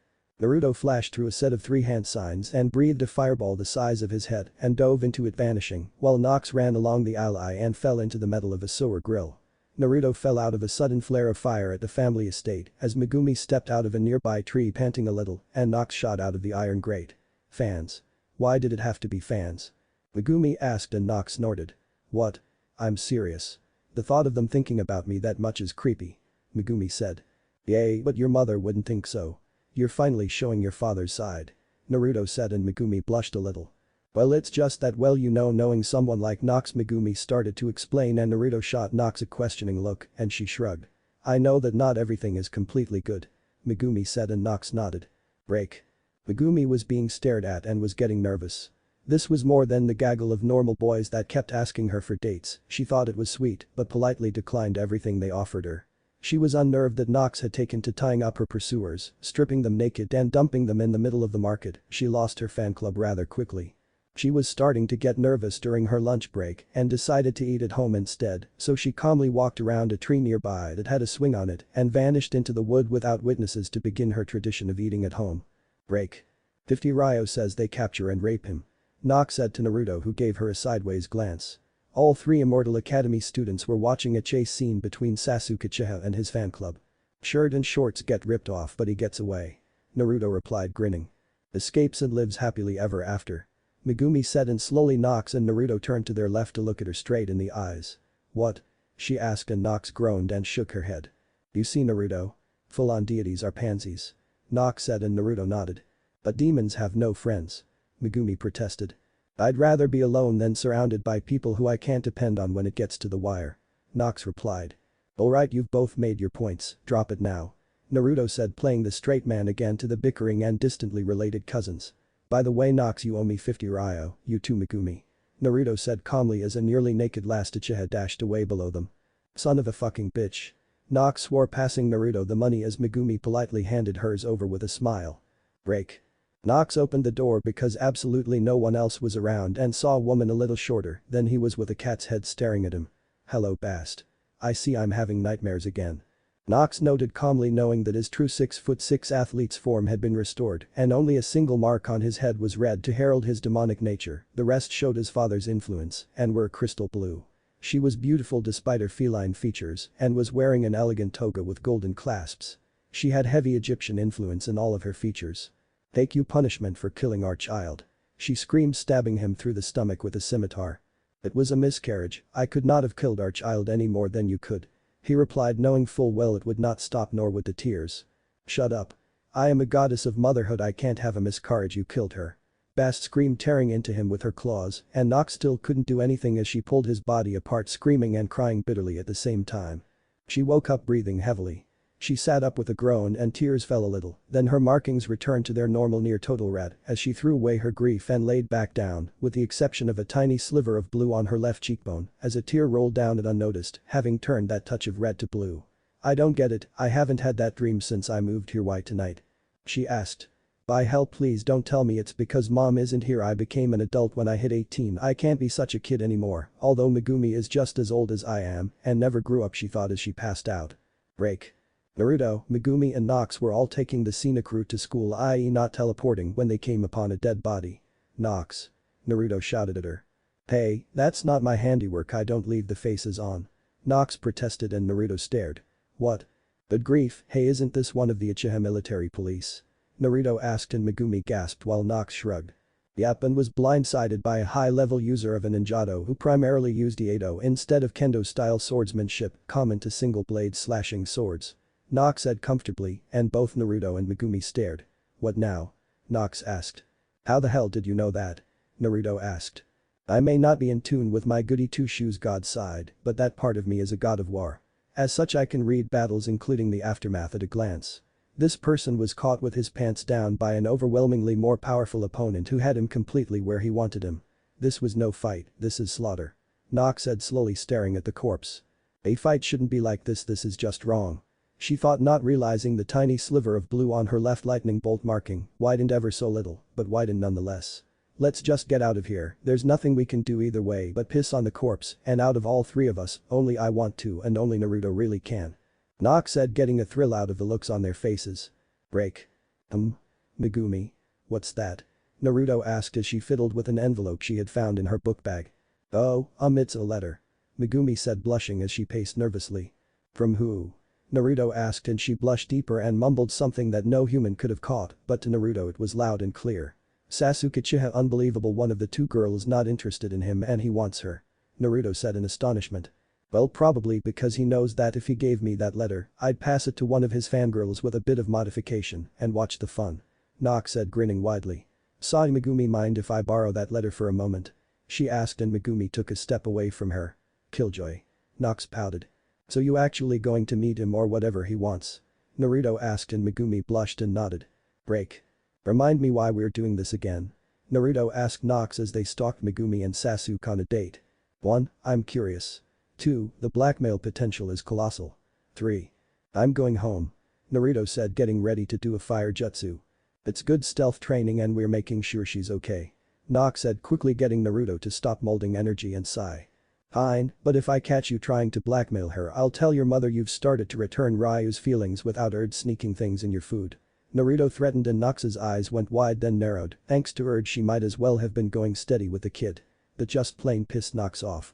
And if you do that, I'll tell yours and Build Andy that you've developed a crush on Megumi. Nox said, and they narrowed their eyes at each other and glared at one another for a minute until, oh shit, where did they go? They gave us the slip. Nox swore. Damn it.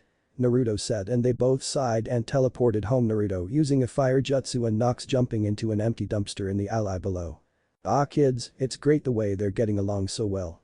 Mara said, sniggering slightly as Buldandi giggled a little at the thought of her daughter's first date, and Erd was snickering at the spat between Naruto and Nox. All three of them had been spying on Nox and Naruto, as well as Megumi and Sasuke. Still, Naruto's really bringing out the best in both of them, now we have a date to spy on. Erd said. But sister, we should respect their privacy. If something happens, I trust Megumi to be responsible and come straight home. If something happens, she will tell me about it. Buldandi said, effectively killing the stalking mood. Joy kill. Let's just go home and badger them about it later. Erd said and took off. Well, I'm gonna keep watching, get some good material. Mara said, and she took off after Megumi and Sasuke. Oh dear. Buldandi said, so she placed a slight shield over her daughter so Mara couldn't find her. Break. Alright Hades, I'll see your 80 and raise you another 40. Sarutobi said, comfortably blowing out a cloud of smoke from his pipe. The game was Texas Hold'em and Sarutobi was playing like an old pro. He had Hades to his right, Lucifer beyond him, followed by Odin, then finally Ra. It was the last hand and Ra gave out a whistle. Crap, I must fold. Ra said, revealing a pair of twos and then taking a gulp of wine from a bottle. Hades stroked his ash-white beard and Odin scratched the side of his jaw. Lucifer looked uncomfortable and fidgeted a bit. This human was devious. There was a 10, an ace and a jack, all spades. Lucifer had a horrible sneaking suspicion as to where the queen and king were. I fold too. Lucifer said, sighing, showing that he had a jack and an ace. Don't need the well of wisdom to tell me where this is going. Odin said with a sigh, showing a 3 and 8. He heaved up a tankard of ale to wash down some garlic bread that was on the table. Sarutobi just kept his face perfectly straight. Oh, damn it, I'll just cut my losses. Hades said, tossing down his cards without bothering to flip them. Let's see, monkey. He said, and Sarutobi chuckled and revealed his hand of the 10 of hearts and diamonds. You unbelievable bastard. He shouted as Lucifer just started howling in laughter. Goodness gracious. Ra said, exasperated, bested by a mortal, the shame of it all. I'm glad I'm drunk. Odin remarked, filling up his tankard again and downing it just as fast before going for round 10. I lady Hyled, you're something else, human. Lucifer said, chuckling. This was the first time he'd been bested by a human, and there was so much irony there it was deliciously hard to swallow. Heh, heh, heh. And the mortal takes the pot. Saratobi said, laughing, knowing that these four would not forget this for a long, long time. Long after he was dead, these four would still be pissed at him. Break. Hey Nox. If you had one wish yourself, what would you ask for? Naruto asked.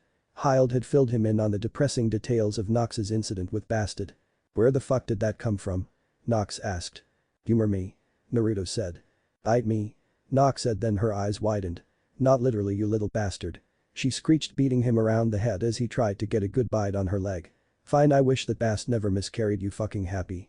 She screamed at him and he backed up, knowing he was on very thin ice. Break. This could be fun. Erd said to herself as she noticed a certain lavender-eyed girl watching her son and grinned viciously. She quickly ran home and grabbed a small vial. Finding the girl again, she made herself invisible and upended the contents onto the girl's head. It was instantly absorbed. Hinata never felt a thing. Then all her inhabitations just plain vanished. She ran forwards with reckless abandon, tackled Naruto down, and proceeded to try and pry out his tonsils using only her tongue. Another job well done for the goddess of love. Erd said to herself as she took a few family photos. Blackmail. Break. Scold had just arrived and it wasn't long until she and Erd were going at it. It was broken up though by Nox of all people. Move it, broads. She shouted, knocking them back a bit. What's your problem, poison girl? Hit your first period at 6. Erd called as Scold tried to catch up. She had been busy as hell upgrading Yggdrasil, Ardrasil and Nordrasil to keep things in top efficiency. A 50-year job finished just 3 days prior. The supercomputers of heaven, hell and purgatory. The word. Nox shouted, oh that's just hilarious. Scold's got a censorship aura, well that's just perfect. Welcome to the madness, Scold. Erd said, patting her sister on the shoulder. Break. Alright now students. You've all passed the Genin exam with flying colors. Although 3 of you could have done better if you weren't so keen to play around, outright insult the examiners or so downright humble. Haruka said with a pointed look up towards where his 3 immortal students sat. It was a rather easy guess as to who had done what. They had grown over the years and developed their powers to a potent level. They were each in their standard immortal clothing with only a few add-ons. To Naruto, the add-on was that he had a fishnet muscle shirt under his vest and a pair of fingerless gauntlets that reached down to his elbows. Megumi was in a green version of her mother's own outfit that suited her well as she began to resemble Dandy over her late Aunt Moore. Nox hadn't changed much but had, to her utter embarrassment, grown out very well and for some reason couldn't either teleport out of Konoha or use her shape-shifting abilities. She had a sneaking suspicion someone was blocking it. She was right to scratch the surface. The culprits are Hild, Mara, Thor, Loki, Lucifer, Mao, Beelzebub, Scold, Erd, Pan, Aphrodite, and the list goes on and on and on. So she had added a t-shirt and was wearing an unzipped black hooded jacket in place of a semi-formal t-shirt unbuttoned. She had also done all in her power to stay away from skirts, so she was in comfy-looking track pants and sandals as well. Team 1. Naruto Uzumaki, Megumi Morisato and Nox Demonis under Athena Olympia. Haruka read off and Nox cheered. Yes. Finally. At least she'll get us into bloody combat. Nox exclaimed, then flipped off the classroom. Alright, that enough now. Haruka started before a woman with short brown hair, angular features, a heavily muscular build, wearing a Jonin outfit walked into the room with a huge halberd slung over her shoulder. Boy. Nox, Naruto, Megumi up on the roof. She barked at them, then marched out the other way. Alright you 3 just go. Haruka said, exasperated, and the 3 best and worst students he ever had bailed. In moments they were on the roof. But timing. Now sit down. I'm told one of the traditions round these parts is a sort of formal introduction, so I guess I'll start. As you know, my name is Athena. I'm from the Olympic pantheon. I'm a goddess of war, hearth, and owls. I fight with spears, axes and the earth itself. I love a good fight, a peaceful night to watch the stars and a well-cooked meal. I hate it when someone can't get over themselves or rub things in people's faces. My element is earth with stone as my transportation medium. Hot drinks are my energy source. You next, Blondie. Athena said, and Naruto grinned. Naruto Uzumaki. God of hope, spirit of chaos, and demon of retribution. I'm of the Norse pantheon thanks to Mom. I use all sorts of fire and lightning attacks in battle, but I normally use them up close. The expressions on their faces, Naruto said, grinning deviously. I dislike people who can't let go of things that happened and bloody well move on despite everything logical telling them to do so. He continued, meaning the fact that some villagers were still on his case. I like playing with fire and screwing with people's heads. My element is fire with lighting mixed in like Mom's, and my energy source is ramen. I use fire to teleport. He said comfortably. As you know, I'm Noxarius, or Nox for short. As a demon primarily I'm not in a pantheon, but if I was I'd be in the Norse pantheon thanks to dad, I am a prince of hell, shut up Naruto. She shouted pounding the laughing blonde in the face. Anyways I'm a god of war and a demon of poison. I use all sorts of tainted weapons in a fight, but I'm not adverse to simply snapping someone in two barehanded. I dislike something going so wrong I like getting into a good fight and I'd really like to get back into my freaking natural form. Nox said getting pissed causing a round of giggling from the girls and Naruto chuckled at the last bit. My element is metal with a powerful poison mixed in and my transportation medium is again metal. My energy source is spicy food as such I go all out on curry and tacos. Nox said and there were a few grins. Megumi Morisato. I'm also part of the Norse pantheon and I am a goddess of healing and a spirit of nature. I don't fight, but I like to heal and protect. I dislike it when people try to hurt each other and seeing people in pain. I like helping others, but sitting under a tree on a sunny day with a good book is nice too. I also like my boyfriend Megumi said shyly. My energy source is sunlight. My element is plants of all kind and they're also my teleportation focus. She said softly. Very good. Now what you three breezed through was a qualification exam. The real genin exam begins right now, you have to find me and defeat me in combat. I will not leave Konoha and this is my only teleportation. Athena said and she jumped off the building and sunk into the stones in the courtyard. Oh this is too easy. Come on you two I can take you to her instantly. Nox said grinning and holding out her hands. Where? Megumi asked. You'll see, come on I'll need all the help I can get she's a first-class war goddess. Nox said and both Naruto and Megumi ran forward and grabbed her arm and disappeared into the metal pole. Holy crap. Athena shouted as Nox followed by Naruto and Megumi soared out of her halberd and she was soon dodging an Ajinata dripping with poison as well as close-range fire blasts and the fact that all of nature was ganging up on her. She stomped the ground causing it to break and shoot up spires and walls in a hope to divide them, but Naruto charged through as the grass grabbed her by the sandals and Nox came down with an Ajinata dripping with acid. Alright you win. She shouted. The attack ended and all three were grinning at her. Don't let it get to your heads. I didn't anticipate that you all had developed your powers so far.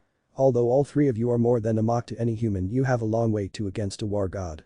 She said confidently and Nox coughed pointedly. Oh right. She said. We will meet in this training ground at 7 tomorrow morning.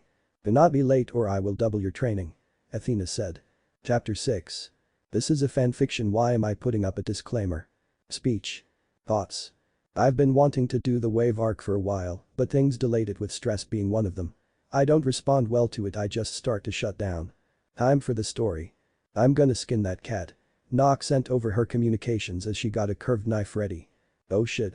Megumi you'd better find that poor thing first. Athena sent and there was a rush as Megumi started looking frantically from above, spreading her white wings with a brown trim on the edges. There. She thought and dove down to catch the animal and forced a bit of her calming aura into the creature, putting it to sleep. Die. Nox shouted appearing over the rooftop and diving down towards Megumi, her eyes glowing a sinister red and her markings almost totally red. It had taken Naruto a while to figure it out, but thanks to Nox's powerful blood on both sides, her markings would change depending on the mood. Normally they were mostly red with one fully blue one, but if Nox was annoyed, it would show nearly pure demon with only a sliver of blue here and there. That and an acid-drenched weapon being waved around was a good indicator too. Naruto dived out of the sky, his wings showing that the upper half of both were black, the lower were white, and like Megumi the edges had a trim the same color as his hair. He rammed into Nox and sent about 30,000 volts straight into her nervous system. Her first spasm threw him off so hard he left an indent in a nearby stone wall. Alright enough clowning around you three, let's go. Athena said as Megumi struck Tora gently and it purred loudly around snores. Nox smirked at the sight of Athena's halberd. Apparently she and Ares had made a bet during their last spar and Athena having lost was not allowed to use her typical weapons or armor unless she was fighting a god of equal strength for the next 50 years. Well 43 now. Alright that's a good job all of you, now next on the list of D ranks are either walking the Inuyasha hounds and cleaning their kennels or Sarutobi said about 5 minutes later after the Fire Lord's wife had gotten her cat back. No. The next D rank I perform will have casualties I guarantee it. I am a Ing demon prince and a god of war let me kill someone. She shouted right in Hiruzen's face and he to his credit didn't flinch. Noxarios Demonis, you know as well as I do that every immortal here is under at least the guise of being hidden for legal reasons, as such, you have to go through at least a token amount of D-rank missions. Sarutobi stated evenly and going so far as to blow smoke from his pipe right into Nox's face. Look here old man, one way or another I'm going to kill someone today. Now it can either be around dozen members of your precious village or someone listed on a higher level mission. Which is it? Nox asked, grabbing Hiruzen by the beard and dragging him down until they were eye to eye. Fine, since you are so eager I'll give this one to you. It's listed as a rank C, however I have reasons to believe it may be a class A mission with a high likelihood of encountering enemy ninja. From my intelligence reports the individual in question cannot afford a proper A rank payment due to being a foul of a crime lord local to his region that is likely employing a private army. If you keep looking at me like that, I'll pass the mission to some other team. Hiruzen said, and Nox was away in a flash and whistling casually from behind Athena, who rolled her eyes at these antics. Cute little girl eyes from a verifiable psychopath were unnerving. Send in Tazuna, he said into a speaker, and getting the customary high Hokage-sama from it. What? These are my bodyguards, 3 girls and a snot-nosed brat.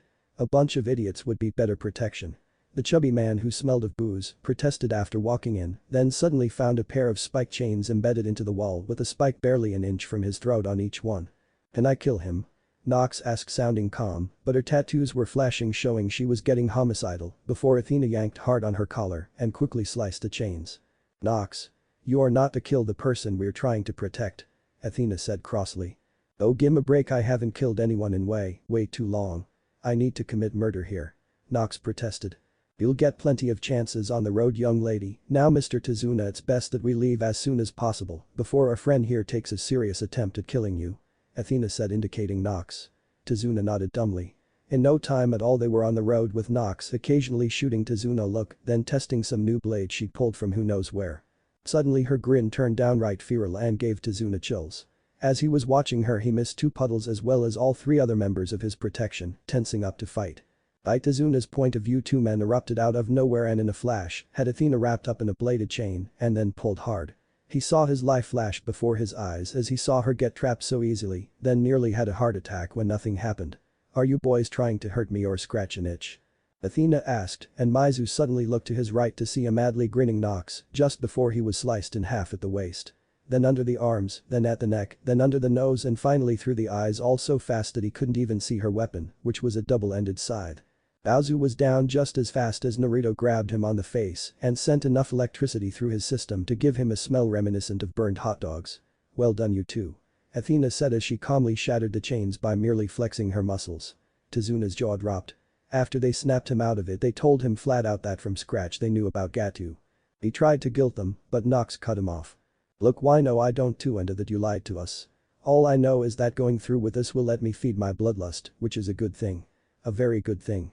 Alright.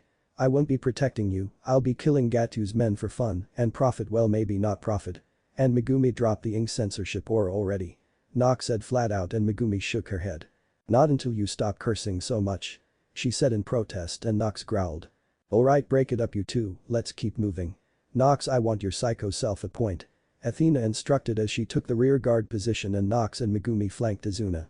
It all proceeded normally, including a quiet boat ride through foggy weather until all of them except Azuna looked sharply to the left, then right, then a huge sword came hurtling at them. Athena, Naruto and Megumi ducked under it casually, with Athena throwing Tazuna down, but Nox went and caught the huge freaking sword and swung it a few times experimentally. Well balanced, masterfully forged, oiled in the blood of thousands, roughly 200 pounds of blood-drenched metal. I think I need new underwear. She said, panting a little. Okay girlie, put down the sword really nice and we'll all forget that last bit. A voice said, and a man without a shirt and half his face covered walked out of the bushes. Zabuza for his part was a little off balance. Not only did everyone but his target notice him from scratch and follow his movements, but a little girl just caught his sword, even he couldn't catch his sword. She then went into what looked like an orgasm examining it. Yay. He didn't want a girl that crazy handling his sword. Point blank. You may laugh. No. This blade's going right into my collection. Nox said excitedly, taking a loving smell of the metal and in her mind's eye seeing battles long past. She's scaring me. Naruto said, watching a little disgusted. All war gods have some sort of quirk. Usually most of us can't turn down a challenge, but Nox can't turn down a good weapon. Especially if it has a bloody history. Athena said slowly. Now everyone, back up nice and slowly, make no sudden movement, she said, and everyone but Zabuza, who was stalking forwards, backed away and jumped when he pounced at her. Give me my sword, you little, Zabuza shouted, nearly loosing his grip when one of his words came out as a beep. He had it by the handle. She was holding on by the hole in the blade near the tip. It's mine now. Mine. My precious Bloody Marie. Nox shouted, pulling back, matching Zabuza strength-wise as Tazuna watched in awe, Athena in exasperation, Naruto in a cross between shock and disbelief. What happened to her self-respect? And Megumi just sighed. "Bloody Mary, you little freak, this is the Kubikiri Houchu. Let go of me, headlopper." He shouted just before Nox started spinning the sword, giving him the ride of his life, faster and faster until the world around him was a blur, and then all of a sudden, he lost his grip and was sent flying. "You little," he swore again, surprised about the beep, until he vanished. "Oh, this little sweatheart's gonna be put to good use." Yep. Nox said ecstatically. Placing the large sword across her back with a flourish and a huge shit-eating grin, she turned to them, surprisingly her left markings completely blue, showing she was freaking happy. Meaning relatively harmless for a demonic war deity, in other words only slightly psychotic. "Alright then Tazuna, can you lead the way? With Nox, like that she won't hurt you, and any bandit or nin in our way will just end up a smear on her new toy." Athena said, snapping people out of their reverie as Nox absently fiddled with her long wavy hair, humming softly. They made it there relatively without incident. The only thing that could be considered an incident was Nox skipping their eye, and Naruto was wondering if his grandmother was skiing or snowboarding at the moment.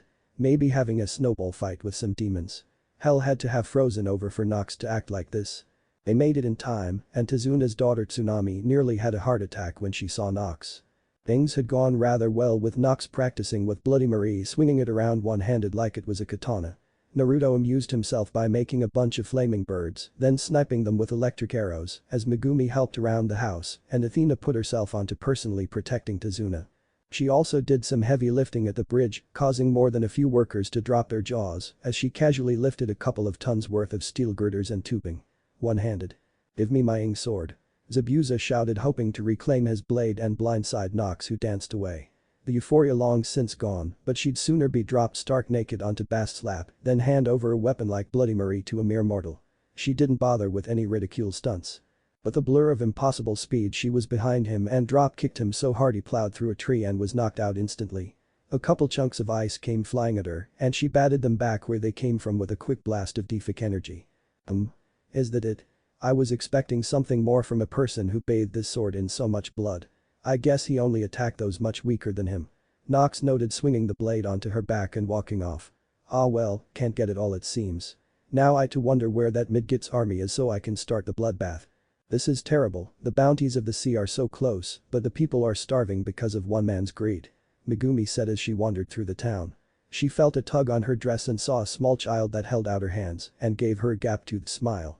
"Here you are, little one, don't eat too fast or you may choke," she said, pulling out an apple from a pouch she carried with her. "Thank you, pretty lady," she said, and Megumi ruffled her hair, smiling. "You're welcome. Run along now," she said, and the little girl did just that. "Perhaps I can help," she said with determination. She quickly found a small empty lot with some sparse grass. "Perfect," she said, pulling a few seeds from her bottomless pouch and tossed them into the air, guiding them with her power. She nodded and then began to sing a wordless song filled with pure life energy. The grass grew thick and lush, the seeds sprouted and grew into massive tall apple trees, and an old woman who had been deathly ill recovered. The fruit was large and ripe, ready to fall of the branches. "There, that should help the people," she said, walking through her small orchard, not realizing that the little girl from earlier had seen the whole thing. "Wow," she said before running off to tell everyone. Naruto for his part was poking in and out of fireplaces until he finally spotted Gato. He then, using a heat mirage, stalked through the man's fortress, mentally smirking on what would happen to the mercenaries if he were to tell Nox about this place. "Jackpot," he said, grinning as he found Gato's vault. Quickly tossing the guards that hurt him, he started on the large safe. 20 seconds later it swung open and he gave a piercing whistle. "That's a lot of paper," he said, then got a wicked idea and tossed in a fireball. "Woohoo. Look at it burn," he snickered, watching a good half of Gato's fortune go up in smoke. "My work here is done," he said, casually grabbing what looked like a very expensive bottle of whiskey and walking into the fire and vanishing. Only to reappear out of the gas stove in front of Tsunami, scaring the ever-loving crap out of the poor woman. "Sorry. I was just giving Gato a hard time," Naruto said, smiling ruefully. "Oh, by the way, is your pops in? I picked up something from Gato's vault he said, brandishing the whiskey bottle with a grin. The next morning. The red sun rises. "Blood has been spilt last night," Tazuna said. The man was superstitious as hell. "I pity whoever crossed Gato this time." "Oh, that was me, I was bored so I spent some time killing Gato's men for fun," Nox said with a bit of a yawn. The fact that there was some dried blood on her t-shirt spoke volumes. She raised an eyebrow though when Inari chose to throw a fit. She smirked and opened the door just behind the kid. You are one whiny as hell mortal, aren't you? She asked. What would you know? Like some freak like you knows what it means to suffer. He shouted at her and was off the floor against a wall and staring at a pissed-off young woman with glowing red eyes that had the image of a strong and tall-looking man that had the same markings and clothes superimposed over hers. Her voice too had changed with a young man's voice echoing everything she said. What do I know about suffering? You little shit. I have suffered greatly in my 800 years of life. Not only has my form been perverted and twisted, not only has my power been stolen from me, I have been in more battles than you've had breaths and been impaled, burned, electrocuted, slashed, shot, and all other sorts of horrific things that would kill you in an instant. Yet despite all that, the one thing that hurt me the most, the one thing in my life I truly regret having happened, is irrevocable, and I am being blamed for it. Before I was forced from my natural gender, I was going to be a father, I was going to have a daughter, but something, somewhere decided to take that from me. Now the woman who would have been the mother of my child despises me to the core of her being. A person that I loved, that I still love, hates me with such a passion that the last time I saw her over a full century ago, before your great-grandfather was a twinkle in your ancestor's eye, she tried to kill me. You think you know pain? She demanded, dropping him hard. You know nothing of it. She said, leaving the building. Hey, where you going? Naruto called after her. To commit genocide. She snarled before unfurling her wings and taking off. Congrats kid, you just pissed off a prince of hell that's also a god of war. Gonna lip off to Lucifer next. Insult Odin for an encore? He asked Inari. Naruto, that's enough. I know you're part demonic as well, but I'd say the humans are scared enough as is. Athena ordered, and he took a few deep breaths. He spat out a bit of fire and jumped into it. I'm sorry you had to find out this way, you three. She said calmly. But me and my genin are very unique among the ninja forces. We are deities in hiding, as it were, each one of us alone has the power to destroy entire nations. Naruto, being an ascended human, is the youngest amongst us, followed by Nox at 854. Then Megumi at 858. The reason we took this mission from the beginning was because Nox, being in tune with her demonic nature, was becoming stir-crazy and needed to sate her bloodlust. We've known about Gatu from the start, and we're not leaving without at least cutting the hideous little beast in two. If you're gods and demons, then why is it that Gatu's lived this long? Why not just why do things like this happen in the first place? Tazuna asked in an odd tone of voice. Due to our massive amounts of power, we have to hold either a disguise or hands-off policy, or at least a facsimile of either. In a disguise policy, we have to limit our strength to human levels. In a hands-off policy, we are not even present and at most can empower people to do our work for us. Kami-sama is the penultimate example of the hands-off policy. If we were to drop these rules, then society, the world, perhaps reality itself would shatter like fragile glass. Athena explained, and Tazuna. The remainder of the day passed in an uncomfortable silence. Until Tazuna of all people broke the tension. So you're really over 800 years old? Tazuna asked Megumi, although to be fair he had found the whiskey Naruto had brought over and was slightly drunk. Well, yes. I am. She said kindly. Geez, you don't look a day over 15. How do you do it? He asked, and she giggled. The next day. Nox was still missing and Naruto still waspish. So he, along with Athena and Megumi, decided to help at the bridge and get it over and done with today. What happened here? Who did this? Tazuna demanded when he found all his workers knocked out or in no condition to do anything. Where is that bitch with my sword? A voice floated out of the mist and Naruto snorted.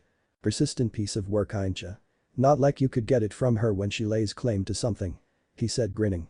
Haku, I don't want you leaving them alive. These people are going to die this day one way or another. Zabuza ordered, and Naruto sighed and decided it was time for some preemptive action. Namely, shooting out a fireball straight up that was so burning hot that the fog dissipated and a couple workers got sunburned.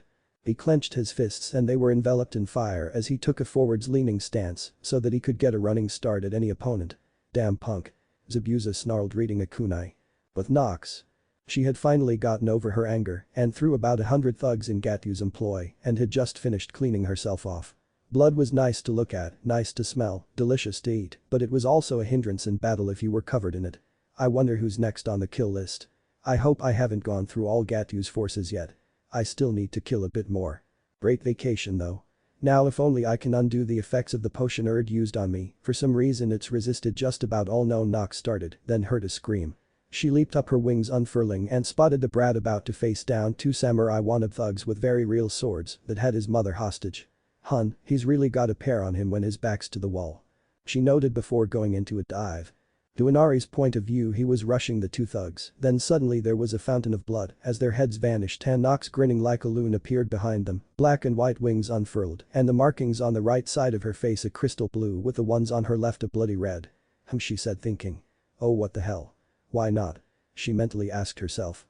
Hey brat stand up straight there's still a boatload more to do if you want Gatu's goons outta here by sunset. She conjured a straight edge longsword 4 feet in length and held it out to him handle first. Grab the blade and take a bit of my power. Rally the people, this is your home, your land, your family. Show these bastards that they will never be welcome here. She said and Inari grabbed the sword and felt strength flow into him. Get your mother inside first. Then get the people and get them to Gatu's fortress. Gatu is most likely going to bring a small force to the bridge, thinking it will be able to kill all the local nin, the idiot. I'll take care of him. His fortress however is going to be in chaos, so if you play it smart by sunset wave will be completely free. She ordered and he nodded. A moment later she was gone racing to the bridge. You. Zabuza roared but would have had a hard time rushing Nox with his left arm covered in third-degree burns and electricity dancing through his system. Haku was knocked out and moved to a patch of lush grass that was tending her injuries like it was the bridge workers. Megumi was supervising this while humming to activate her power. Megumi, can you heal Zabuza? I want a good fight. Nox asked unsheathing the sword and slamming it into the bridge. Nox Naruto said giving her a slight glare. I've had my fill of slaughter for now. Now I want a real fight with a real opponent. Don't worry, I won't get carried away. Nox said and grinned when Megumi shot a blast of pure white energy at Zabuza that not only hit but flash repaired his body and clothing. So Zabuza, right here, right now way for you to get your sword back, beat me in a straight up fight. She said and Zabuza nodded ever so slightly then blurred out of sight of every conscious mortal and was a moving blur to both Naruto and Megumi, but Nox and Athena war gods, both could easily keep track of him. Zabuza made to punch Nox straight to the head, but she caught his fist and he twisted adding considerable force to his next punch, but she caught it too. Then using his fist she spun herself over his head and mule kicked him in the back she spun before landing and Zabuza was instantly on her. But speeds that even to Nox's sight was impressive, he threw hundreds of punches at her just under the speed of sound. She was hard-pressed dodging it all. Damn. I really let myself go. She thought as she got an open palm strike on him straight to the chest and jumped up before kicking him from above at the same speed he punched earlier, only to be surprised when he used the punching technique to counter almost every kick but the occasional glancing blow. She grinned fiercely as Naruto gave out a piercing whistle of admiration. You know for a girl you're pretty decent at this. Zabuza noted as she deflected several blows to her vital organs. He had to jump back as she tried to snap his shins if the shattered concrete around her foot was any indication. You're not too bad yourself. Keep it up and you'll get the sword back no matter how this turns out. Nox applauded. It's been way too long since I've had a challenge. She said blindsiding him and managing to get a kick into his side that knocked the wind clean out of him. He skidded backwards and took a deep breath. Just who the hell taught you to fight like that anyways? The only Leaf Taijutsu clan is the Leaf family. Zabuza said and Nox grinned. Experience. I've honed my instincts and bloodlust into a razor's edge, I don't have one style. I have hundreds. The fact that your head's still on straight speaks volumes about your ability. She said and Zabuza snorted. No way in hell could a little girl have that much experience in his mind. Everyone conscious turned when they heard clapping and it was revealed that Gatu was there with about 200 men. Leaving about 100 left at his base the other 150 having mysteriously vanished. Cough Nox cough. Well I must say that was amusing. Looks like you are good for something after all Zabuza. Gatu said from behind his army. Gatu what the hell are you doing here? I've got this covered. Zabuza snarled. He hated the little bastard. I have no use for a mercenary that cares more about his blade than what he's bloody well paid to kill. Gatu replied. Hey Zabuza, sword's yours. You're gonna need it to massacre these. Nox said, then shot a look towards Megumi who blushed but held a firm look. Athena stepped forwards and in a single movement tossed Zabuza the sword as Nox summoned a pair of twin monk hooks. Versatile, fast and lethal, just what they needed.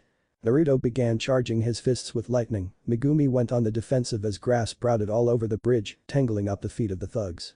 Free Naruto said as he got the equivalent to a dozen lightning bolts in each finger. Athena continued readying her halberd. One Nox snarled and venom started to drip from her weapons. Kill them all. Gatu roared and the thugs realized with a scream of surprise that they were all tied up.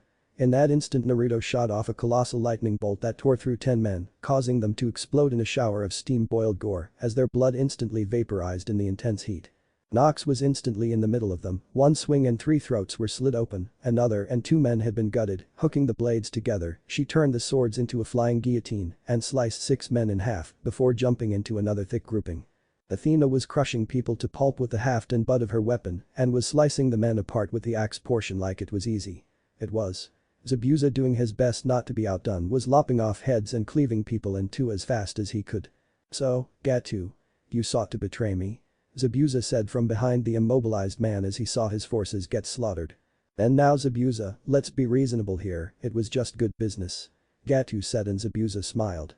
"So is this," he said, cleaving the man in two at the waist, then beheading him. He kicked Gatu's head away and it landed somewhere in the nearby waters. "I'm out of my league with these people. I'd better become scarce before the hunters show too," he said and vanished in a shunshin. A few minutes later he reappeared in a forest glade on the mainland with Haku under his arm. He said, noting something heavy in one of his pouches. He pulled out a nugget of purest gold with a huge diamond embedded dead center and started to laugh. But Inari. He could scarcely believe what he was doing. He had managed to go from house to house and build up a following of 200 villagers, all armed with makeshift weapons, and lead a successful charge on Gatu's compound. At the moment he and a few neighbors armed with pilfered weapons were butchering the last disorganized pocket of mercenaries. He realized that Nox had done something very profound to him as he remorselessly ducked under a merc swing and sliced his stomach open. "That should be the last of them. Gather the wounded and the dying, there's been enough death today," Inari said, his voice full of authority as on his sword Nox's markings, forming a symbol of 2 sweeping lines with a pair of thunderbolts between them, glowed bright white. He swung the blade onto his back and walked out calmly.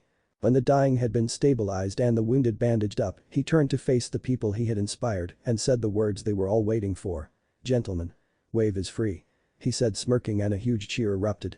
He felt a hand on his shoulder and for a bare second he could have sworn he saw his departed father smiling at him before fading away. The bridge was completed in short order with the 4 deities watching every now and then. "Well, we've imposed on you long enough. It's time for us to head home," Athena said a couple days later. "Oh. Our pleasure, thank you so much for everything you've done for us. If there's anything we can ever do for you, just ask," Tazuna said, and Athena nodded. Are you going to want the sword back?" Inari asked Nox, who snorted. "It's yours, kid, just remember to use it right," Nox said casually as she went through another spinning kata with the hooks. "Can't believe I forgot how much fun these things were," she noted cheerfully as she spun, slicing cleanly through a bunch of fireballs Naruto launched at her and dispersing them. "So I guess we better start heading to Konoha. Are we going by air, element, or the old-fashioned way?" Naruto asked as Nox sheathed both weapons across her back. Chapter 7. I do not own Naruto or oh. My goddess. Speech. Thoughts. The story. They'd been back in the village for about a month now and stuck doing D ranks again. Athena had taken up harassing Thor and then having a duel where she could get around the rules of her bet with Ares. Thor, despite being thicker than his hammer, could see though this and was happy to help. He had however been convinced by all members of his large family to alter both his form and genre a little so he could fit in. The previously wheelbarrow-sized hammer now hung off his belt, still weighing all 2 tons and still a vicious piece of work. He was now known for wearing a blue tee with the words "lightning. Fuck yay" on the front in jagged yellow. Going around in casual jeans and sneakers with his hair somewhat brushed and a slightly trimmed beard, he actually looked civilized now. He had also dropped the accent. He was bad at faking them anyways. Naruto had gone back to his favorite pastime of giving Hiashi a heart attack with his now very open and flirty girlfriend Hinata. Not that he had cared much before she started wearing clothing inspired by Anko, but hey, better late than never. Hiashi. Megumi was currently enjoying the D rank they were on. Actually, she enjoyed a lot of them, contributing to the community in that. Currently they were walking around dozen of the Inuyasha dogs that were unpartnered. Megumi was currently in a tiny chibi form and sitting on the head of the large lead dog as they slowly and calmly walked through a park. Naruto was napping on its back behind her with Athena just casually strolling ahead. Nox was currently sulking and walking behind the pack, quietly cursing because somehow one of the dogs was part cow and as such able to take a dump without stopping, and she had stepped right in it. "Hey Megumi. You around?" Sasuke's voice called out and Megumi's eyes sparkled. They clicked surprisingly well. She had been drawn to him in her desire to heal others, and after nearly 2 years of 4-hour therapy sessions disguised as passing notes 5 days a week, Sasuke was legally sane. Of course by this time he had developed a monster of a crush on her, but hey, he treated her right so Dandy wasn't protesting. Kiichi on the other hand, he was a little protective. He had dropped the duck-ass hairstyle thanks to a lot of Naruto's hassling and the fact that when Naruto had slicked his hair back, think Virgil from DMC but black hair, just before his date with Megumi a few months ago, and she had blushed shyly at this new look. Well, he just kept redoing it. He was also wearing dark cargos and a black trench coat with the Uchiha crest proudly displayed on the back. Over here. Megumi called back, taking her normal size and almost flattening the dog and launching Naruto a few meters. Oh goodness, I'm so sorry. Megumi exclaimed, backing up from the dog, which was now giving her a look. Looks like she doesn't totally take after her mom. Naruto thought, turning back to normal and standing up. Alright, dog's back here in 15, got it? Athena asked, and all of the animals dipped their heads and then ran off in a large barking mass. Stupid, annoying piece of Nox could be heard muttering as she cleaned off her sandal with a summoned senbon. During this time Megumi had rushed up to Sasuke and they were gently embracing. So Megumi, I was wondering if you'd let me escort you around the Kyuubi festival tonight. Sasuke asked smoothly, and Megumi blushed lightly before nodding. That's a pretty decent idea, Duckus, Naruto noted, getting a growl from Sasuke. I should take Hina-chan out tonight myself. He mused. Alright kiddos, we need to wrap this up. Athena announced just as Nox finished clearing the crap off her sandal. I need to talk to Grandma, this has gone too far for too long. Nox thought to herself with a bit of a scowl, having finally made a break with her transformation problems just before the mission and finding that it was Hild's energy that was the main catalyst to keep a former 24-hour transformation on permanently and was also stabilizing the chaos magic that he had accidentally used all those years ago, preventing her from aging at advanced rates and reforming into a him. Not to mention it was messing with her powers, acting like a scatterer and resistor at the same time. The only question was why. What possible point or purpose could his grandmother have in this? There was nothing for her to gain, and there was very little in the way of entertainment unless she had taken an even larger turn for the sadistic than normal. But she was rarely subtle when she did that. So what? Why use so many conflicting energy lines from a who's who list of immortals with chaos magic or a connection to her? And what the hell was the point? Luckily Nox had felt her energy not too long ago, not exactly a difficult task mind you, so she would interrogate her soon enough. 30 minutes later in the Hokage office. Very good, Team Immortal, your pay has been deposited into your accounts. That will be all for today. Sarutobi said, and Nox was already gone, eager for an answer. What's her rush? Think it's her time of the month. Naruto mused out loud but got a whack in the head from Athena, who glared at him. Sorry. He said before whipping his hand through the air to make a small plume of fire before jumping into it like a tear through space as it burnt out around him, then vanished in a plume of smoke. Little show off. Athena sniffed as she and Megumi walked out at a sedate pace. Naruto's day. Hyuga compound. Hey cutie pie, how are we today? Naruto asked, wrapping his arms around his girlfriend. It was once and once only that Erd had used an anti-inhabitation potion on her. It only took roughly a month of coaxing to reopen that crack in her nutshell of shyness. After that and a good deal of wrenching on that metaphorical crack, and he didn't need an anti-inhabitation potion. Not anymore in the least. Fairly good, handsome. Hinata replied, grinding her hips into him a bit as he held her from behind. She was wearing a tight tank top and a pair of short shorts on top of sandals. She did however have practical full body mesh close to her body, so in truth she is only bare from the neck up. She had also taken numerous intimidation and interrogation lessons from her older sister Anko. Apparently using the Byakugan to monitor someone's heart rate was a boon for an interrogator. No one could lie to her, and slowly closing their Tenketsu points was a horrifying intimidation tactic. Learning medical jutsu also let her go all out, then bring them back from death's door. She turned slightly and they gave each other a deep kiss, and Naruto broke off smirking when he felt some killing intent directed at him from Hiashi.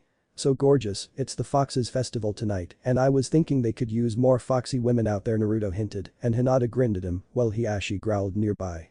"You demon child." An elderly voice shouted from nearby and Naruto froze, his power beginning to flare. "Get away from the lady, Hinata." The Hyuga elder shouted and Naruto growled. "I'll take care of the old bat, Naruto-kun. If you cripple one again they're going to raise another stink and we'll have to go through a break out of this joint with pursuit and a harrowing romp through the village. Actually that does sound a bit like fun." Hinata noted. "Doesn't it? Hotfoot." Naruto said before shooting a small amount of flame at the Hyuga elder's foot, getting it to catch fire and ending up with an entertaining dance. Hinata giggled at the sight. "So what sort of outfit should I whisk you away in the night in? Pirate style? Rogue? Gallant knight? Romantic?" Naruto asked. "I would love to see you pull off the man in metal outfit. Going to bring a horse?" Hinata asked as they started to leave the compound together. "Maybe. I was just wondering if I should put armor on it as well. And whether or not a cape is appropriate." Naruto mused as they started going towards the commercial district. "Oh, surprise me, Naruto-kun," Hinata said coyly, and he grinned. "I'll take that as a challenge," he said into her ear, tracing circle in the small of her back, getting her to shiver in response. "But for now, what do you want to do first?" he asked her while casually stealing a pouch full of money. "Maybe something a little sweet, then something salty before hitting the dance area," Hinata said with a finger on her chin. "Sounds good, I just swiped our dinner pay, so let's find us some tasty booths, then try out each other's snacks," Naruto said, showing that yes sir had raised him. About 20 minutes later. Naruto was happily munching on a bag of barbecue chips while Hinata finished off some dango when he got a smirk. "So you wanted something salty too, eh, Hina-chan?" Naruto asked, and she nodded, still half a mouthful of dango in her mouth. He open-mouth kissed her and they swished their tongues together, tasting each other's snack. Tasty, but was it the chips, the dango, or was it you, Naruto-kun?" Hinata asked through partially closed eyes. "I say it was me, but who really knows?" Naruto said as he calmly led her towards a place where a couple of couples were already dancing. He casually flicked a kunai with a note tied to the end so that it impaled the wooden pillar nearby the DJ, who dived away, thinking it would be a classic explosive note, but it turned out to be a short note reading something nice and slow, please, with a 50 ryo bill attached.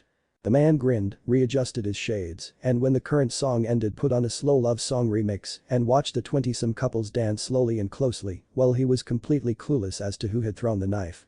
But hey, he got a free knife, easy money, and no one was complaining. So why would he? Megumi's day. After saying her goodbyes to Athena and promising to take up some form of weapon training, she quickly walked home with a slight spring in her step, stopping only to glance into the displays of a few shops. While she was doing this, she was also pondering as to what sort of weapon she would learn to use. She was thinking quarterstaff. It was good for defense, and if she really needed to hit someone, she could trip them easily and tie them up with the grass, ending the fight without hurting anything beyond a light bruising. Perfect, problem solved. "Good afternoon, Megumi-chan," Dandy said pleasantly. "Enjoy your mission today?" "I did, we helped the Inuyasha hounds who are waiting for a partner to get some exercise and see the sights around Konoha. I don't know why Naruto and Nox don't like D-rank missions all that much. They're pleasant and often a literal walk in the park," Megumi said, a little confused. "Well, some people need to learn to relax and enjoy life as it comes. They often forget how to simply slow down. It's not something to pity though, and it needs no healing. They simply learn to love a faster pace of life, although it is good to be there for when they run out of energy and are about to crash," Dandy explained gently, and Megumi nodded. "So, you're still dating the emo boy?" Kiichi said, walking into the yard himself, having just finished his job at the power plant.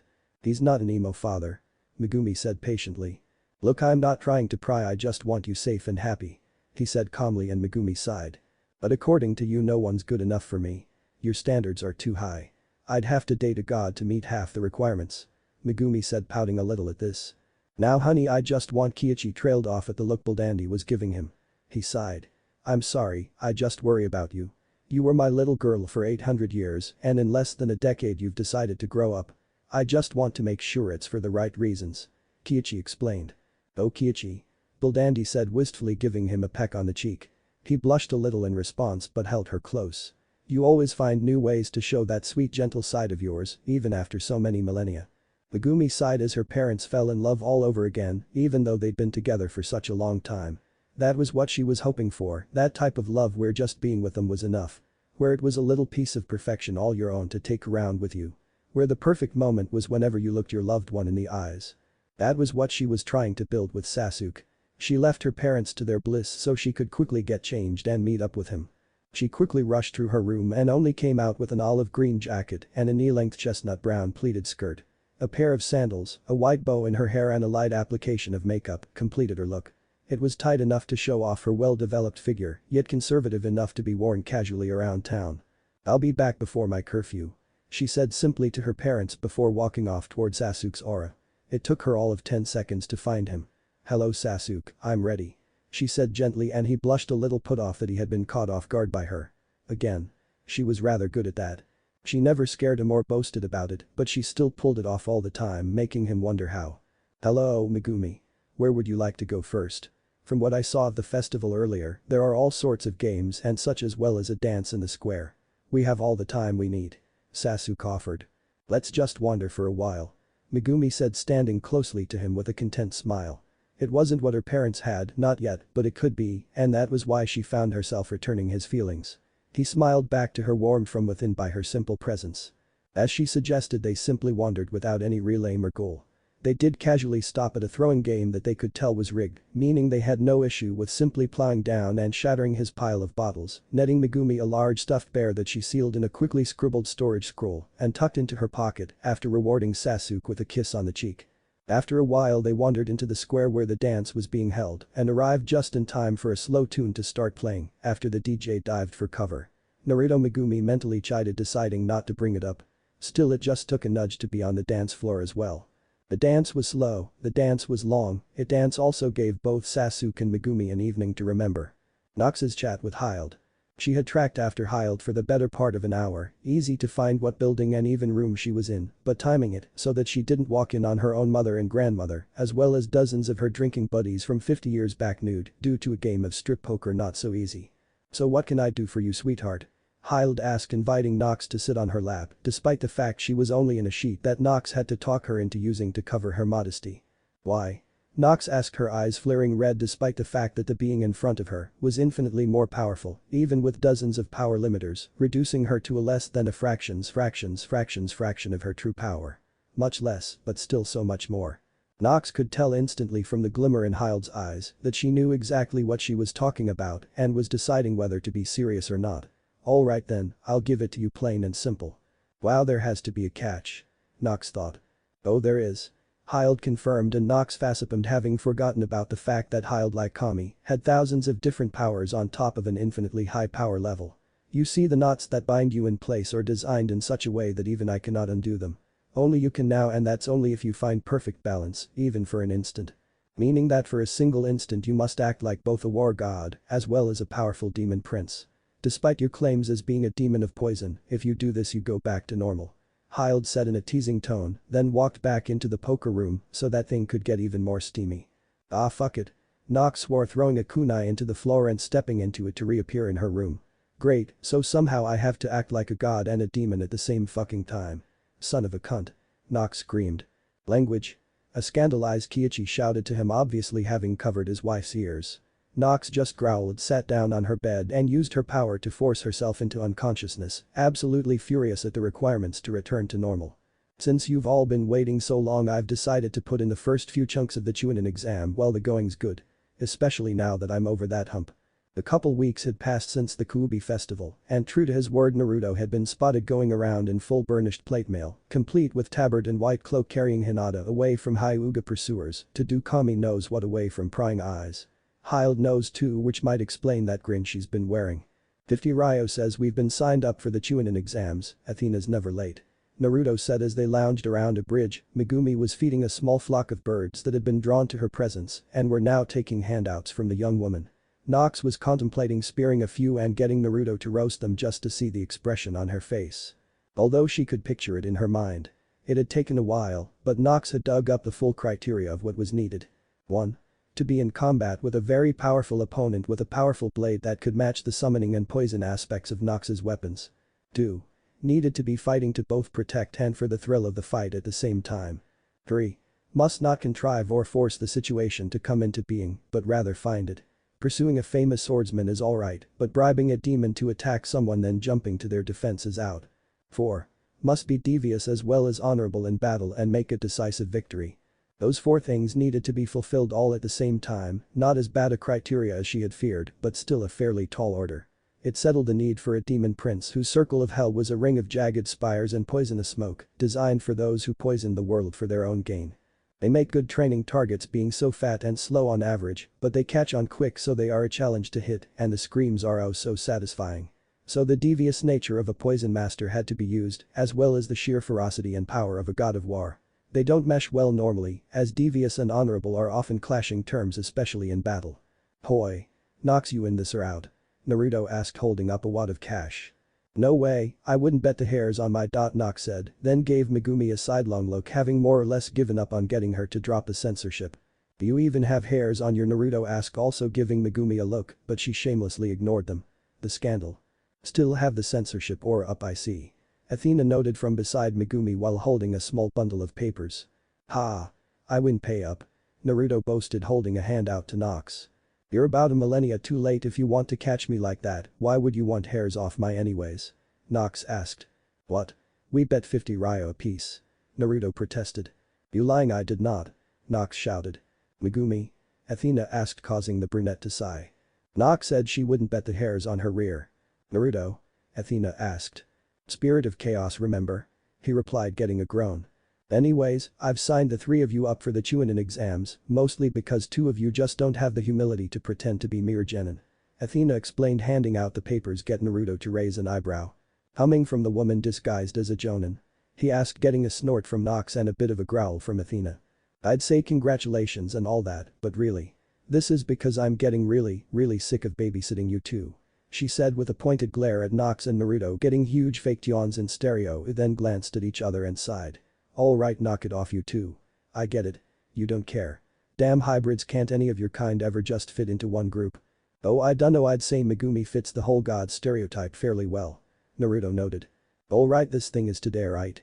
Okay, cakewalk, let's do this so I don't have to see Whiskers or Little Miss Ain't There every day. Nox noted. I'll be glad to get rid of you myself. Naruto countered. Isn't it nice the way they play together?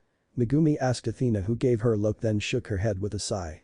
Anyways, if you three go through with this you'll still be a team, but you won't have me, so I'll be an Anbu. Athena explained. Now you three have an exam to attend to and I have some paperwork to fill. She said before vanishing instantly due to the stone construction of the bridge. First parts in the academy. Let's go. Naruto noted then exclaimed with a pose. Do you always have to act like a dork? Nox asked and was flipped off. Hey, you losers can walk. Megumi, could you send me a mental sign for when you've arrived so I can teleport in? Nox asked somewhat politely and Megumi agreed cheerfully. Pine stayed behind, loser. Naruto shot to Nox, getting the burn himself this time as he and Megumi walked off. I just don't know what her problem is. I mean, I know some people are jerks, but Nox never freaking lets up. Naruto exclaimed in frustration when they were a block away from the retreat. It's because she's a she. Nox isn't comfortable the way she is and has always hated being treated like a child. What she's going through is comparable to water torture. It doesn't create any physical harm, but it still leaves very deep gashes in a person. Not to mention Nox was hurt from within to begin with. This is a very roundabout method, but Lady Hyde is trying to force a reaction, a large reaction, so that Nox will force herself or himself or whichever to move past all of this. Especially since simply letting the problem sit didn't help. Megumi explained and Naruto found himself staring at her with an eyebrow raised. What? She asked. I don't get it, one moment you're all ditzy and airheaded. The next you're a pro psychologist and can explain everything perfectly. What gives? Naruto asked and Megumi smiled and shrugged before looking up to the sun, a bit obviously tuning him out. Lem go. A nearby voice shouted and Naruto sighed. Alright, let's see what the pest's gotten into. He stated as they rounded the nearby corner to the alley where they heard the shouting.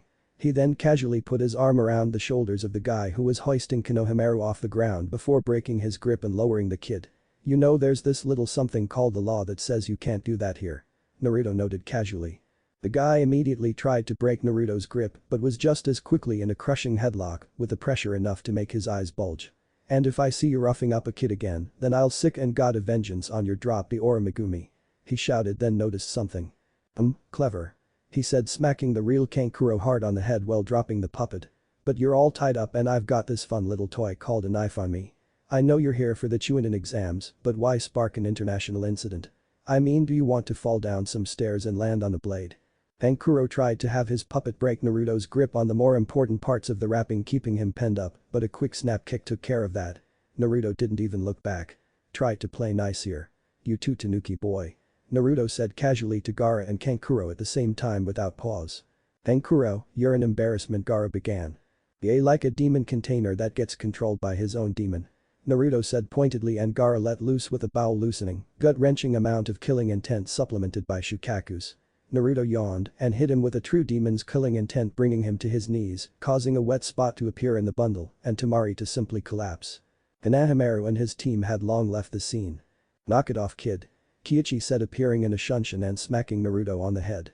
He focused energy into his left hand and smacked Gaara right in the abs, altering the very weak seal that kept the sand spirit in him, making it so that by the end of the day, Gaara would be taking up the mantle of the One Tail. Not that he knew it anyways. Now all of you get. You have an exam to attend. He said sternly and both Megumi and Naruto dashed off with his daughter throwing him a little wave. Don't say anything, Naruto. Megumi said softly as they walked by a small crowd gathered in front of a door with a weak Jinjutsu. She had to keep a grip on the back of his neck and march him right past before the temptation overcame him. Sigh, chaos spirits. Naruto sighed in disappointment but pulled a kunai and flicked it, causing Nox to appear outside it and continue walking beside them, her mouth half full of something, probably something spicy. She nodded to them and they walked in casually. It took a few seconds, but soon Sasuke and Megumi were standing closely but chastely, where Hinata and Naruto it was provocative, to say the least. Nox breathed a sigh of relief to see Ryu with Sakura. It looked like that favor she called in had paid off. "Miss your boyfriend?" Naruto mentally sent to Nox when he noticed her looking at them, only to get a mental snarl in return. "I will gild you with a hammer if you don't shut up." Nox returned with so much venom that Naruto shuddered. "What is it?" A lazy voice said from nearby, and Team Immortal glanced in the direction, spotting a silver-haired 17-year-old beginning to chat with Shikamaru. Nox took a deep appreciative breath through her nose. Ah, treachery. Such a delightful sin. Nox thought as both Megumi and Naruto became much more cautious. Nox, however, realized that a spy wouldn't be alone. "5 will get you 20 if those 3 from sand there are with silver here and the grass trio over there, as well as the 3 from sound. All in cahoots if I'm getting their auras right." "What? You sure?" Naruto sensed, still only partially used to his aura sensing abilities. "Yes, I can sense it as well." Megumi supplied and Nox nodded. "I hate being left out." Naruto sent and both him Nox blinked and shot the girl a look when Megumi of all people blew him the mental equivalent of a raspberry. "What in the?" "Sorry." Megumi said by way of apology. "That grass one's really powerful," Megumi sent morosely. "Our power limiters place us around Joun and at best he's past that." "Dibs," Nox sent, deciding to seize the moment. "What?" Naruto. "I just called dibs." Nox. "On what?" Megumi. "Fighting the snake solo." Dibs. "See, I did it again." "You can't call dibs on that." Naruto. "Sure I can." Dibs. "See? Why? He'll rip you apart as you are now." Naruto. "Just let me do this." Nox sent with such force that they both physically blanched. The timing was only somewhat good as one of the sound genin slammed Kabuto was it. Slammed Kabuto into the wall and he vomited from the force of the blow. "What's wrong?" Sasuke asked Megumi as Hinata looked towards Naruto. Naruto answered for all of them. "That attack didn't physically connect. He used sound waves to hit under the skin. He probably has some kind of long-range defense as well. Fighting them ought to be fun." Naruto remarked and Megumi gave him a bit of a look. "That's enough, you maggots. I don't want to see any fighting until I say so. The first part of the Chunin exam has begun and if you punks don't settle down I'll murder you myself." This would normally be a fairly small threat to any ninja, however, when delivered by a man in an awesome trenchcoat. What? I like trench coats. With huge scars and a death glare giving out killer intent, like he planned to torture and maim every last one of them and enjoy every second of it, it tends to be taken seriously. "What the fuck?" A written test. Naruto sent across the mental link and Nox began sniggering at Megumi's scandalized thought process. "It's a character test. All sorts of militaries use these. Just answering a question right or wrong is what you have to do. You need self-confidence and determination, so they test you for it in an unwinnable situation." Nox sent with the mental equivalent of a grin. "We're gods, we can just access the divine, abyssal or spiritual supercomputers and get the right answers anyways." Megumi reasoned as she easily browsed through the cipher, her gift of tongues, letting her know the language instantly and exactly how to translate. For those wondering, the gift of tongues allows all immortals to speak all languages without accent, although some will put in a fake one for fun. Thor being a good example. All 3 immortals quickly solved the problems after Megumi had brobitten both Naruto and Nox into not causing any disturbance whatsoever. Now as to the 10th question. Ibiki began after what Naruto considered an unbearably boring time later and he sat up with a grin. "It is your choice as to whether or not to take this question, however those not taking automatically fail." He began. "Then why the hell wouldn't we take it?" A genin shouted, standing up. "Sit down." Ibiki shouted, flashing enough killing intent to give a cold sweat to the normal genin. "If you get this final question wrong, then the remainder of your time as a shinobi will be as a genin regardless of prior or future performance," he said grimly, and the blonde girl from Suna stood up. "That's bullshit. No way you have that kind of authority," she shouted, and he pulled out scroll after scroll after scroll, all of them bearing the official markings of each participating village. "Ordinarily you would be right, little girl, but I have obtained the approval of all the leaders of each hidden village, cage or otherwise. You simply have had the bad luck of facing me," he said grimly, and many genin collectively gulped. There was a nervous silence until. "Do give up." "Sorry guys." A genin said, and just like a dam breaking, team after team quit until maybe a fifth of the starting genin were left. "Anyone else? This is your last chance." Ibiki asked, glaring across the room. A few of them shivered, but the rest held firm. Then in that case you all passed the first stage of the Chunin exams. He said somberly and everyone blinked for a moment until. Abayam. A huge explosion went off and none other than Anko Mitarashi and a large banner proudly proclaiming that. The sexy Anko Mitarashi proctor of the second exam. A profound silence followed this.